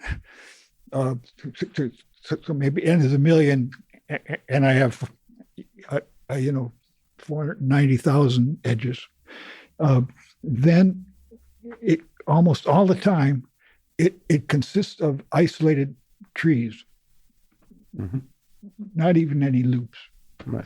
It's a very small number of edges so far. About a little less than half n. N, right. But if I had 0.51 edges, so a little more than half n, so it's, million points, 510,000 edges. Mm-hmm. Now it probably has a one component that's much bigger than the others. Mm-hmm. And we call that the giant component. So can you clarify? So first of all, is there a name for this kind of random, super cool pi random graph? Well, I call it the pi graph. No, the pi graph is actually my pi graph is based on on binary representation of pi, not the decimal representation of pi.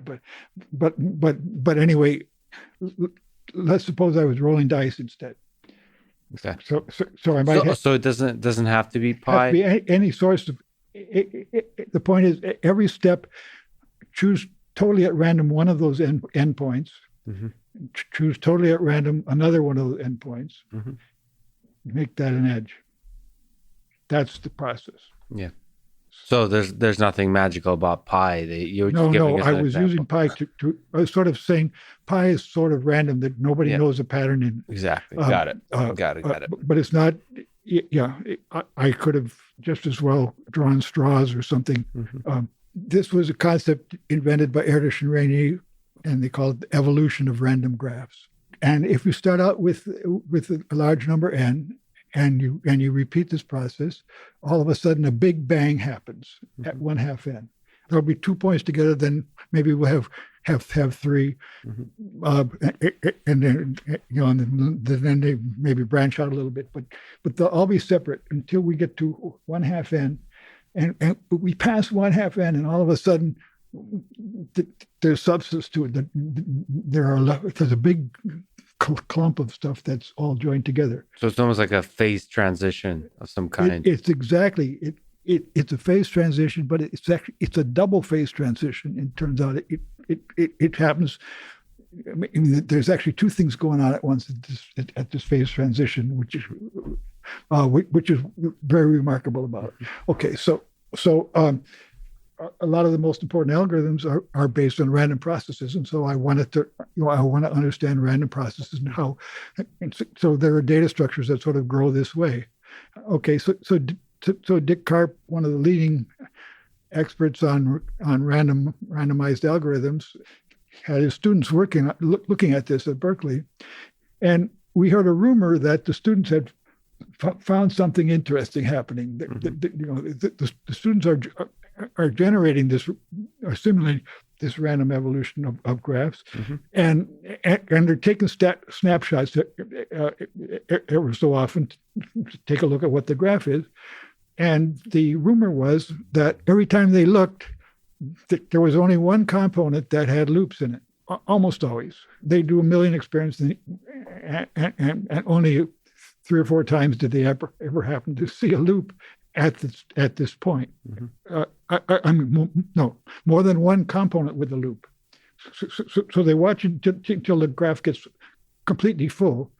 So it starts out totally empty and gets more and more edges all the time. And so, okay, certainly a loop comes along once, but now all the loops stay somehow joined to that one. There never were two guys with loops. Wow, interesting. Okay. In these experiments, okay. So anyway, this was almost always, certainly not always. Yeah.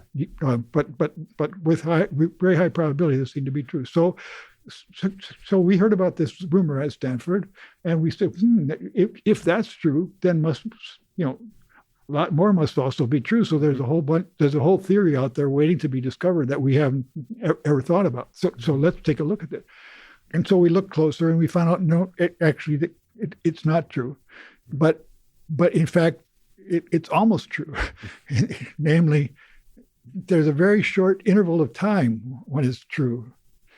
And if you don't happen to look at it during that short interval of time, then you miss it. So, in other words, there'll be a period where there are 2 or 3 components that have loops, but they join together pretty soon. Okay.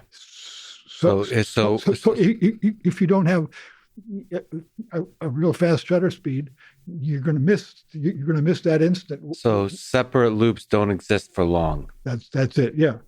I started looking at this to make it quantitative, and basic problem was to slow down the Big Bang so that I could watch it happening.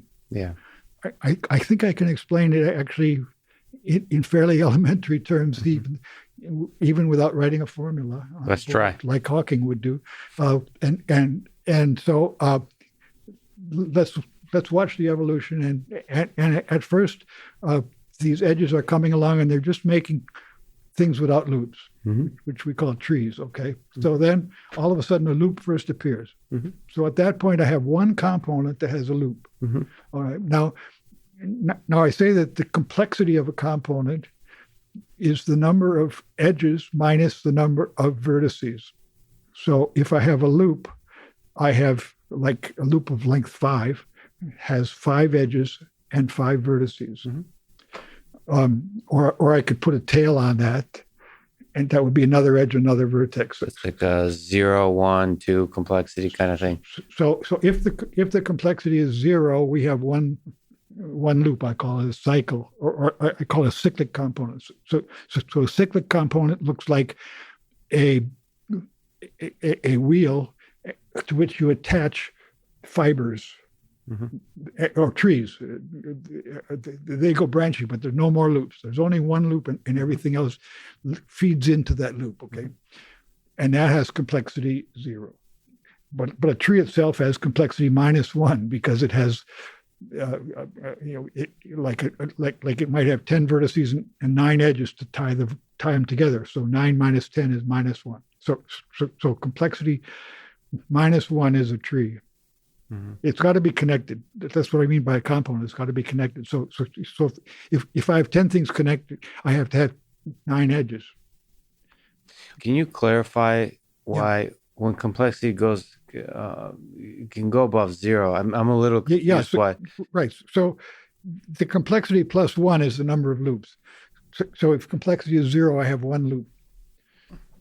If complexity is 1, that means I have 1 more edge than I have vertexes. So I might have like 11 edges and 10 vertices. Mm-hmm. So it turns. We call that a bicycle because it's got 2 loops in it. It's got to have 2 loops in it. But why can't it be trees just going off of the loop? That I would need more edges than I. Oh, right. Right. Okay, I got you. So every time I get another loop, I get another excess of edges over vertices. I got you. Okay. Mm-hmm. So in other words, we start out and nice. And after I have 1 loop, I have 1 component that has a cycle in it. Mm-hmm. Now the next step, according to the rumor, would be that at the next step I would have a bicycle after. In the evolution of almost all graphs, it would go from cycle to bicycle. Mm-hmm. But in fact, there's a certain probability it goes from cycle to 2 different cycles. Mm-hmm. All right. And I worked out the probability. It was something like 5 out of 24. That's pretty high. It was substantial. Yeah. But still, soon they're going to merge together almost. Okay. So that's so cool. But then it splits again after you have either 2 or 1 1. The next step is you either have 3 or you have 2 1 or you have 1 1 1. Okay, and so I worked out the probability for those transitions, mm-hmm. and I worked it out up to the first 5 transitions, and I had these strange numbers, 524s. And I stayed up all night, and about 3 a.m., I had the numbers computed, and I looked at them, and here were, the denominator was something like 23023. Mm-hmm. So the probability was something over 23023. I don't know how you worked that out, but I had a formula that I could calculate the probability. Yeah, and I could find the limiting probability as n goes to infinity, and it turned out to be this number, but the denominator was 230. And I looked at the denominator and I said, wait a minute, this number factors because 1001 is equal to 7 times 11 times 13. I had learned that in my first computer program. So 23023 is 7 times 11 times 13 times 23. Mm-hmm. That's not a random number. There has to be a reason why those small primes appear in the denominator. Mm-hmm. But so all of a sudden that suggested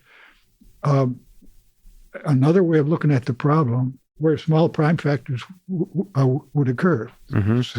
So what would that be? So that said, oh yeah, and let me take the logarithm of this formula, and sure enough, it's going to simplify, and it happened. So, and I wouldn't have noticed it except for this factorization. Okay, so I go to bed and I say, oh, okay, this looks like I'm slowing down the Big Bang. I can figure out what's going on here, and the next day, it turned out Bill Gates comes to Stanford to visit. They're trying to sell him on donating money for a new computer science building. Sure. So they gave me an appointment to talk to Bill, and I wrote down on the blackboard this evolutionary diagram, going from 1 to 2, 5/24, and all this business. Yeah. And I wrote it down.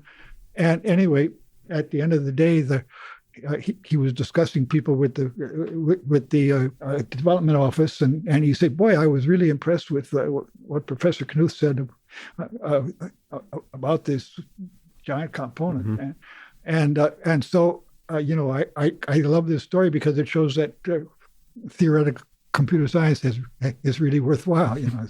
Does Bill? Have you ever talked to Bill Gates about it since then? Yeah. That's a cool little moment in history. That's cool. But anyway, he happened to visit on exactly the day after I'd found this pattern, and that allowed me to crack the problem. So that I could develop the theory the theory some more and understand what's happening in the big. But because I could now write down explicit formulas for stuff, and so it would work not only the first few steps but also study the whole process, and I worked further and further, and I with two co-authors, and we finally figured out that the probability that the rumor was true. In other words, look at the evolution of a random graph going from zero to complete. Mm-hmm. And say, what's the probability that at every point in time, there was only one component with a cycle? Mm-hmm. We started with this rumor saying there's only one component with a cycle.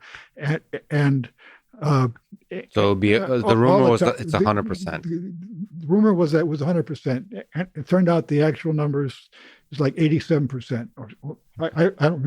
I should remember the number, but I don't have it with me. But anyway, But the number, it turned out to be like 12 over pi squared, or anyway, sorry, 8 over pi. Anyway, it was it related to pi. Yeah.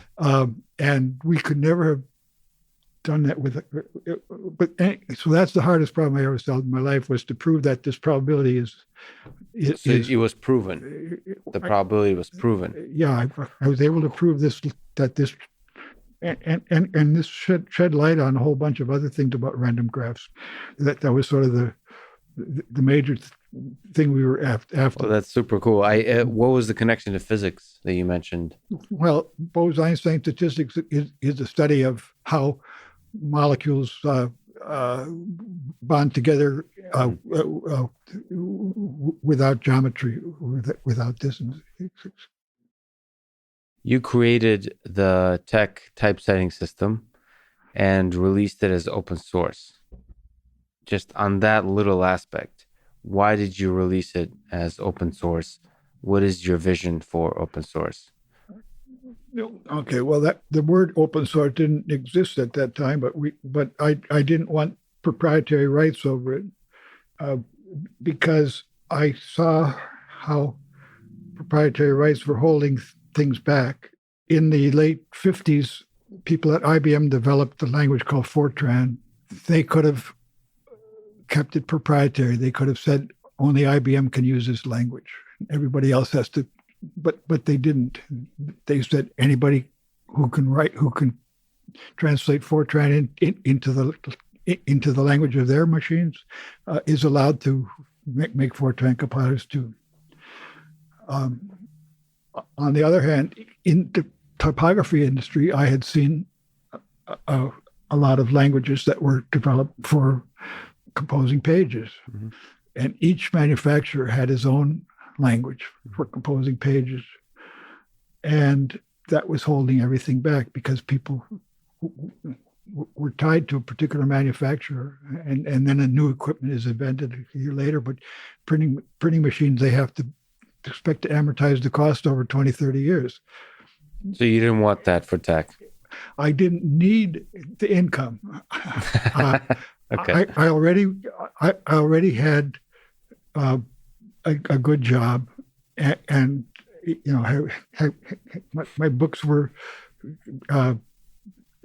people were buying enough books that it would bring me plenty of supplemental income for everything my kids needed for education, whatever. So there was no reason for me to try to maximize income any further.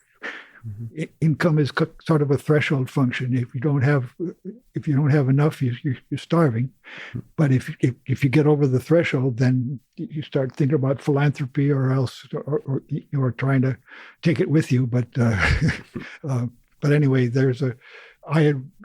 my income was over the threshold, so I didn't need to keep it, and so I specifically could see the advantage of making it open for everybody. Do you think most software should be open? So I think that people should charge for non-trivial software, but not for trivial software. Yeah, you give an example of, I think, Adobe Photoshop versus GIMP on Linux, as Photoshop has value. So it's definitely worth paying for all the stuff. I mean, well, they keep adding stuff that my wife and I don't care about, but somebody obviously does. But they have built in a fantastic undo feature, for example, in Photoshop, where you can go through a sequence of 1,000 complicated steps on graphics, and it can take you back anywhere in that sequence. Yeah. Has a long history with really beautiful algorithms. I mean, it's. Oh, that's interesting. I didn't think about what algorithm. It must be some kind of efficient representation. It's really, no. I mean, there's a lot of really subtle Nobel Prize class creation of intellectual property in there, and with patents, you get a limited time to. Eventually, the idea of patents is that you publish so that it's not secret, it's not a trade secret. That said, you've said that I currently use Ubuntu Linux on a standalone laptop. It has no internet connection. I occasionally carry flash memory drives between the machine and the Macs that I use for network surfing and graphics, but I trust my family jewels only to Linux. Why do you love Linux? The version of Linux that I use is stable. I'm going to have to upgrade one of these days, but to a newer version of Ubuntu. Yeah, I'll stick with Ubuntu, but right now I'm running something that doesn't support a lot of the new software. The last stable, I don't remember the number, but like 14. Anyway, it's quite, and I'm going to get a new computer. I'm getting new solid state memory instead of a hard disk. Yeah, the basics. Well, let me ask you, sticking on the topic of tech, when thinking about beautiful typography, what is your favorite letter, number, or symbol? I know, ridiculous question, but is there some? Let me show you here. Or look at the last page. At the very end of the index. What is that? There's a book by Dr. Seuss called On Beyond Zebra, and he gave a name to that. Did you say Dr. Seuss gave a name to that? Dr. Seuss, this is Seuss. He wrote children's books in the 40s and 50s. Wait, you talking about Cat in the Hat? Dr. Cat in the Seuss? Hat, yeah. That's it. Yeah. I like how you had to spell that. On beyond zebra. Did it get to Soviet Union? Yeah, Dr. Seuss did not come to the Soviet Union, but since actually, I think he did actually a little bit when we were, that was a book, his maybe Cat in the Hat or Green Eggs and Ham, I think was used to learn English. Oh, okay. So I think it made it in that way. Well, okay, I didn't like those as much as Bartholomew Cubbins, but I used to know Bartholomew Cubbins by heart when I was young. So what the heck is this symbol we're looking at? There's so much going on. He has a name for it at the end of his book, On Beyond Zebra. Who made it? He did. He did. So it looks like a bunch of vines. Is that symbol exist in tech? So by the way, he made a movie in the early 50s. I don't remember the name of the movie now. You can probably find it easily enough, but it features dozens and dozens of pianos all playing together at the same time, but all the scenery is sort of based on the kind of artwork that was in his books and the fantasy, based of Seussland or so. And I saw the movie only once or twice, but it's quite. I'd like to see it again. That's really fascinating that you gave him. They gave him a shout out here. Okay, is there some elegant basic symbol that you're attracted to? Some something that gives you pleasure, something you use a lot. Pi. Pi, of course. I try to use pi as often as I can when I need a random example, because it doesn't have any known characters. So, for instance, I don't have it here to show you, but do you know the game called Masyu, Masyu? No. It's a great recreation. I mean, Sudoku is easier to understand, but Masyu is more addictive. Okay. You have black and white stones like on a go board, and you have to draw a path that goes straight through a white stone and makes a right angle turn at the black stone, and it turns out to be a really nice puzzle because it doesn't involve numbers, but it's visual, but it's really pleasant to play with. So I wanted to use it as example in art of computer programming, and I have exercises on how to design cool Masyu puzzles. And you can find it on Wikipedia, certainly, as an example. Masyu, and so I decided I would take pi, the actual image of it, and it had pixels, and I would put a stone wherever it belongs in the letter pi, in the Greek letter pi, but the problem was find a way to make some of the stones white, some of the stones black, so that there's a unique solution to the Masyu puzzle.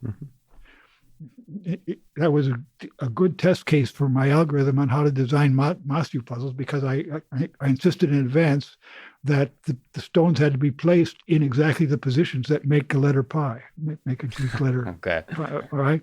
That's cool. And so and it turned out there was a unique way to do that. And so pi is a source of examples where I can prove that I'm starting with something that isn't canned. Yeah. And most recently, I was writing about something called graceful graphs. Graceful graphs is the following: you have a graph that has m edges to it, and you attach numbers to every vertex in the following way. So every time you have an edge between vertices, you take the difference between those numbers. and that difference is got to be, I'll tell you what edge it is. So the one edge, two numbers will be one apart. There'll be another edge where the numbers are two apart. And so it's a great computer problem. Can you find a graceful way to label a graph? So I started with a graph that I use for an organic graph, not a mathematically symmetric graph or anything. And I take the 49 states of the United States. The edges go from one state to the next state. So for example, California be next to Oregon, Nevada, Arizona. Okay, and I include District of Columbia. So I have 49. I can't get Alaska and Hawaii in there because they don't touch. You have to be able to drive from one to the other. So is there a graceful labeling of the United States? Each state gets a number, and then if California is number 30 and Oregon is number 11, that edge is going to be number 19. The difference between those. Okay, so is there a way to do this for all the states? And so I was thinking of having a contest for people to get it as graceful as they could. But my friend Tom Rukicki actually solved the problem by proving that. I mean, I was able to get it down within 7 or something like this. He was able to get a perfect solution. The actual solution, or to prove that a solution exists? More precisely, I had figured out a way to put labels on so that all the edges were labeled somewhere between 1 and 117. But there were some gaps in there because I should really have gone from 1 to 105 or whatever the number is. So I gave myself too much, a lot of slack. Gotcha. He did it without any slack whatsoever, perfect graceful labeling. And so I call out the contest because the problem's already solved and too easy in a sense, because Tom was able to do it in an afternoon. He gave the algorithm, or for this particular for the United States. For the United States. This problem is incredibly hard. I mean, for the general algorithm. Okay. But it's like coloring. But it was very lucky that we worked for the United States. Sure. I think, but I mean, the theory is still very incomplete. But anyway, then Tom came back a couple of days later, and he had been able to not only find a graceful labeling, but the label of Washington was 31. The label of Idaho was 41, following the digits of pi. Yeah. Going across the top edge of the United States, he has the digits of pi perfectly. Did he do it on purpose? He was able to still get a graceful labeling with that extra thing. What? Wow.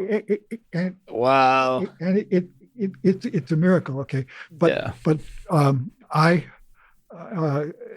like to use pi in my book, you see, and this is the all roads lead to pi. Yeah. Somehow often hidden in the middle of like the most difficult problems.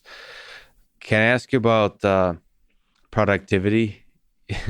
Productivity. You said that, quote, my scheduling principle is to do the thing I hate most on my to-do list. By week's end, I'm very happy. Can you explain this process to a productive life?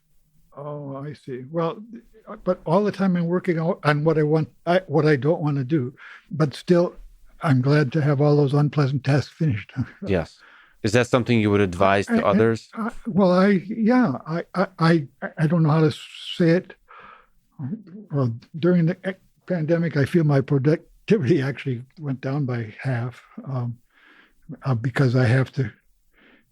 I have to communicate by writing, which is slow. I don't like to send out a bad sentence, so I go through and reread what I've written and edit and fix it. And so everything takes a lot longer when I'm communicating by text messages instead of just together with somebody in a room.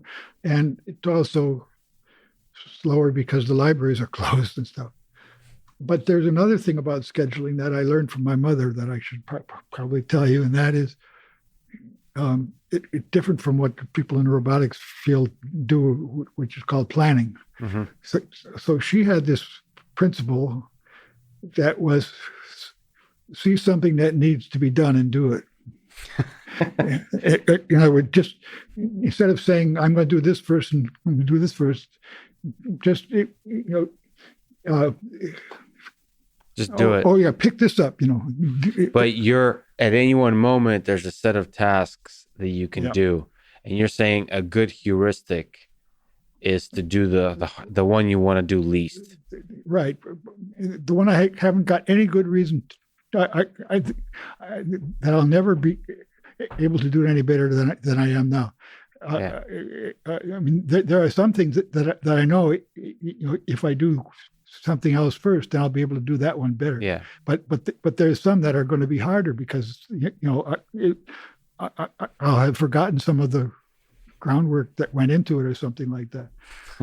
So I just finished a pretty tough part of the book, and so now I'm doing the parts that are more fun. But the other thing is, as I'm writing the book, of course, I want the reader to think that I'm happy all the time I'm writing the book. I'm that it's upbeat. I can have humor. I can say this is cool. Mm-hmm. Wow, and this I have to disguise the fact that it was painful in any way to come up. The with road these to that examples. excitement is painful. Yeah, it's laden with pain. Okay, is there? You've given some advice to people before, but can you? You give me too much credit, but anyway, this is my turn to say things that I believe, but I want to preface it by saying I also believe that other people do a lot of these things much better than I do, so yes. I can only tell you my side of it. So can I ask you to give advice to young people today, to high school students, to college students, whether they're geeks or the other kind, about how to live a life they can be proud of, how to have a successful career, how to have a successful life? It's always the same as I've said before, I guess, not to do something because it's trendy, but it's something that you personally feel that you were called to do, rather than somebody else expects you to do. How do you know you're called to do something? You try it and it works, or it doesn't work. I mean, you learn about yourself. Life is a binary search. You try something and you find out, oh yeah, I have a background that helped me with this, or maybe I could do this if I worked a little bit harder. But you try something else and you say, well, I have really no intuition for this, and it looks like it looks like it doesn't have my name on it. Was there advice along the way that you got about what you should and shouldn't work on, or do you just try to listen to yourself? Yeah, I probably overreacted. In other words, when I see everybody else going some way, I probably I probably say, that's too much competition. I don't know. But mostly I played with things that were interesting to me, and then later on I found, actually the most important thing I learned was how to be interested in almost anything. Yeah. I mean, not to be bored. It hurts. It makes me very sad when I see kids talking to each other and they say, that was boring. And to me, a person should feel upset if he had to admit that he wasn't able to find something interesting. Yeah. It's a skill. They're saying, I haven't learned how to enjoy life. I have to have somebody entertain me instead of. Right. That's really interesting. It is a skill. David Foster Wallace, I really like the thing he says about this, which is the key to life is to be unboreable. And I do really like you saying that it's a skill, because I think that's really good advice, which is if you find something boring, that's not, I don't believe it's because it's boring. It's because you haven't developed a I haven't skill learned how to find the beauty in it, how to find the fun in it. Yeah. That's a really good point. Yeah, sometimes it's more difficult than others to do this. I mean, during the COVID, lots of days when I never saw another human being, but I still find other ways to. It still was a pretty fun time. Yeah. I came earlier. I came a few minutes early today, and I walked around Foster City. I didn't know what was going on in Foster City. I saw some beautiful flowers at the nursery at Home Depot a few blocks away. Yeah. Life is amazing. It's full of amazing things like this. Yeah. Sometimes I'll sit there and just stare at a tree. Okay. Nature is beautiful. Yeah. Let me ask you the big, ridiculous question. I don't think I asked you last time, so I have to ask this time in case you have a good answer. What is the meaning of life? Our existence here on Earth, the whole thing. Do you have... No, you can't. I will not allow you to try to escape answering this question. You have to answer definitively, because there's surely, Don Knuth, there must be an answer. What is the answer? Is it 42 or? Yeah. Well, I don't think it's a numerical. That's okay. That was in Zen and okay, but all right. So anyway, it's only for me, but I personally think of my belief that God exists, although I have no idea what that means. But I believe that there is something beyond human capabilities, and it might be some AI, but whatever it is, but whatever. I do believe that there is something that goes beyond the realm of human understanding, but that I can try to learn more about how to resonate with whatever that being would like me to do. So you think you can have occasional glimpses of that being? I strive for that. Not that I ever think I'm going to get close to it, but it's not for me. It's saying, what should I do that being wants me to do? That's I'm trying to ask what that. I mean, does that being want me to be talking to Lex Fridman right now? And I said yes. Okay, but thank you. Well, thank you.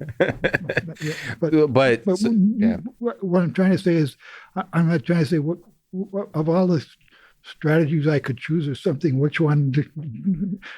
I try to do it not strategically, but I try to imagine that I'm following somebody's wishes, even though you're not smart enough to know what they are. Yeah, but it's a funny little dance. Well, I mean, this AI or whatever it probably is smart enough to give me clues, and to make the whole journey from clue to clue a fun one. Yeah, I mean, it's as so many people have said, it's the journey, not the destination. So, and people live through crises, help each other. All these things come up. History repeats itself. You try to say, in the world today, is there any government that's working? I read history. I know that things were. They were There were a lot worse in many ways. There's a lot of bad things all the time. And I read about, I look at things and people had good ideas and they were working on great projects. And then I know that it didn't succeed, though, in the end. But the new insight I've gotten actually in that way was I was reading, what book was I reading recently? It was by Ken Follett, and it was called "The Man from St. Petersburg." Mm-hmm. But it was talking about the prequel to World War One, and Winston Churchill, according to this book, sees that Germany has been spending all its gold reserves building up a huge military, mm-hmm. and there's no question that if Germany would attack England, that England would be wiped out. Mm-hmm. So he wants Russia to help to attack Germany from the other side, because Germany doesn't have enough of an army to be fighting two wars at once. Mm-hmm. Okay. Now, then there's an anarchist in Russia who sees that wars are something that leaders start, but actually people get killed. Mm-hmm. And so he wants to stop any alliance between England and Russia, because that would mean that thousands and thousands of people of Russia would be killed that wouldn't be otherwise killed. Mm-hmm. All right. And so his life's goal is to assassinate a Russian prince who's visiting England, because that will mean the Tsar will not form the alliance. All right. Mm-hmm. So we have this question about what should the government do? Should it actually do something that will lead to, is the war inevitable, or is there a way to have peace? And it struck me that if I were in a position of responsibility for people's lives, in most cases I wouldn't have any confidence that any of my decisions were good. That these questions are too hard, probably for any human being, but certainly for me. Well, I think coupling the not being sure that the decisions are right, so that's actually a really good thing, coupled with the fact that you do have to make a decision and carry the burden of that. And ultimately, I have faith in human beings, in the great leaders to arise and help build a better world. I mean, that's the hope of democracy. And let's hope that we can enhance their abilities with algorithms. Well put, Don. It's such a huge honor. You've been an inspiration to me and to millions for such a long time. Thank you for spending your really valuable time with me once again. It's a huge honor. I really enjoyed this conversation. Thanks for listening to this conversation with Donald Knuth. To support this podcast, please check out our sponsors in the description. And now, let me leave you with some words from Don Knuth himself. Science is what we understand well enough to explain to a computer. Art is everything else we do. Thank you for listening. I hope to see you next time.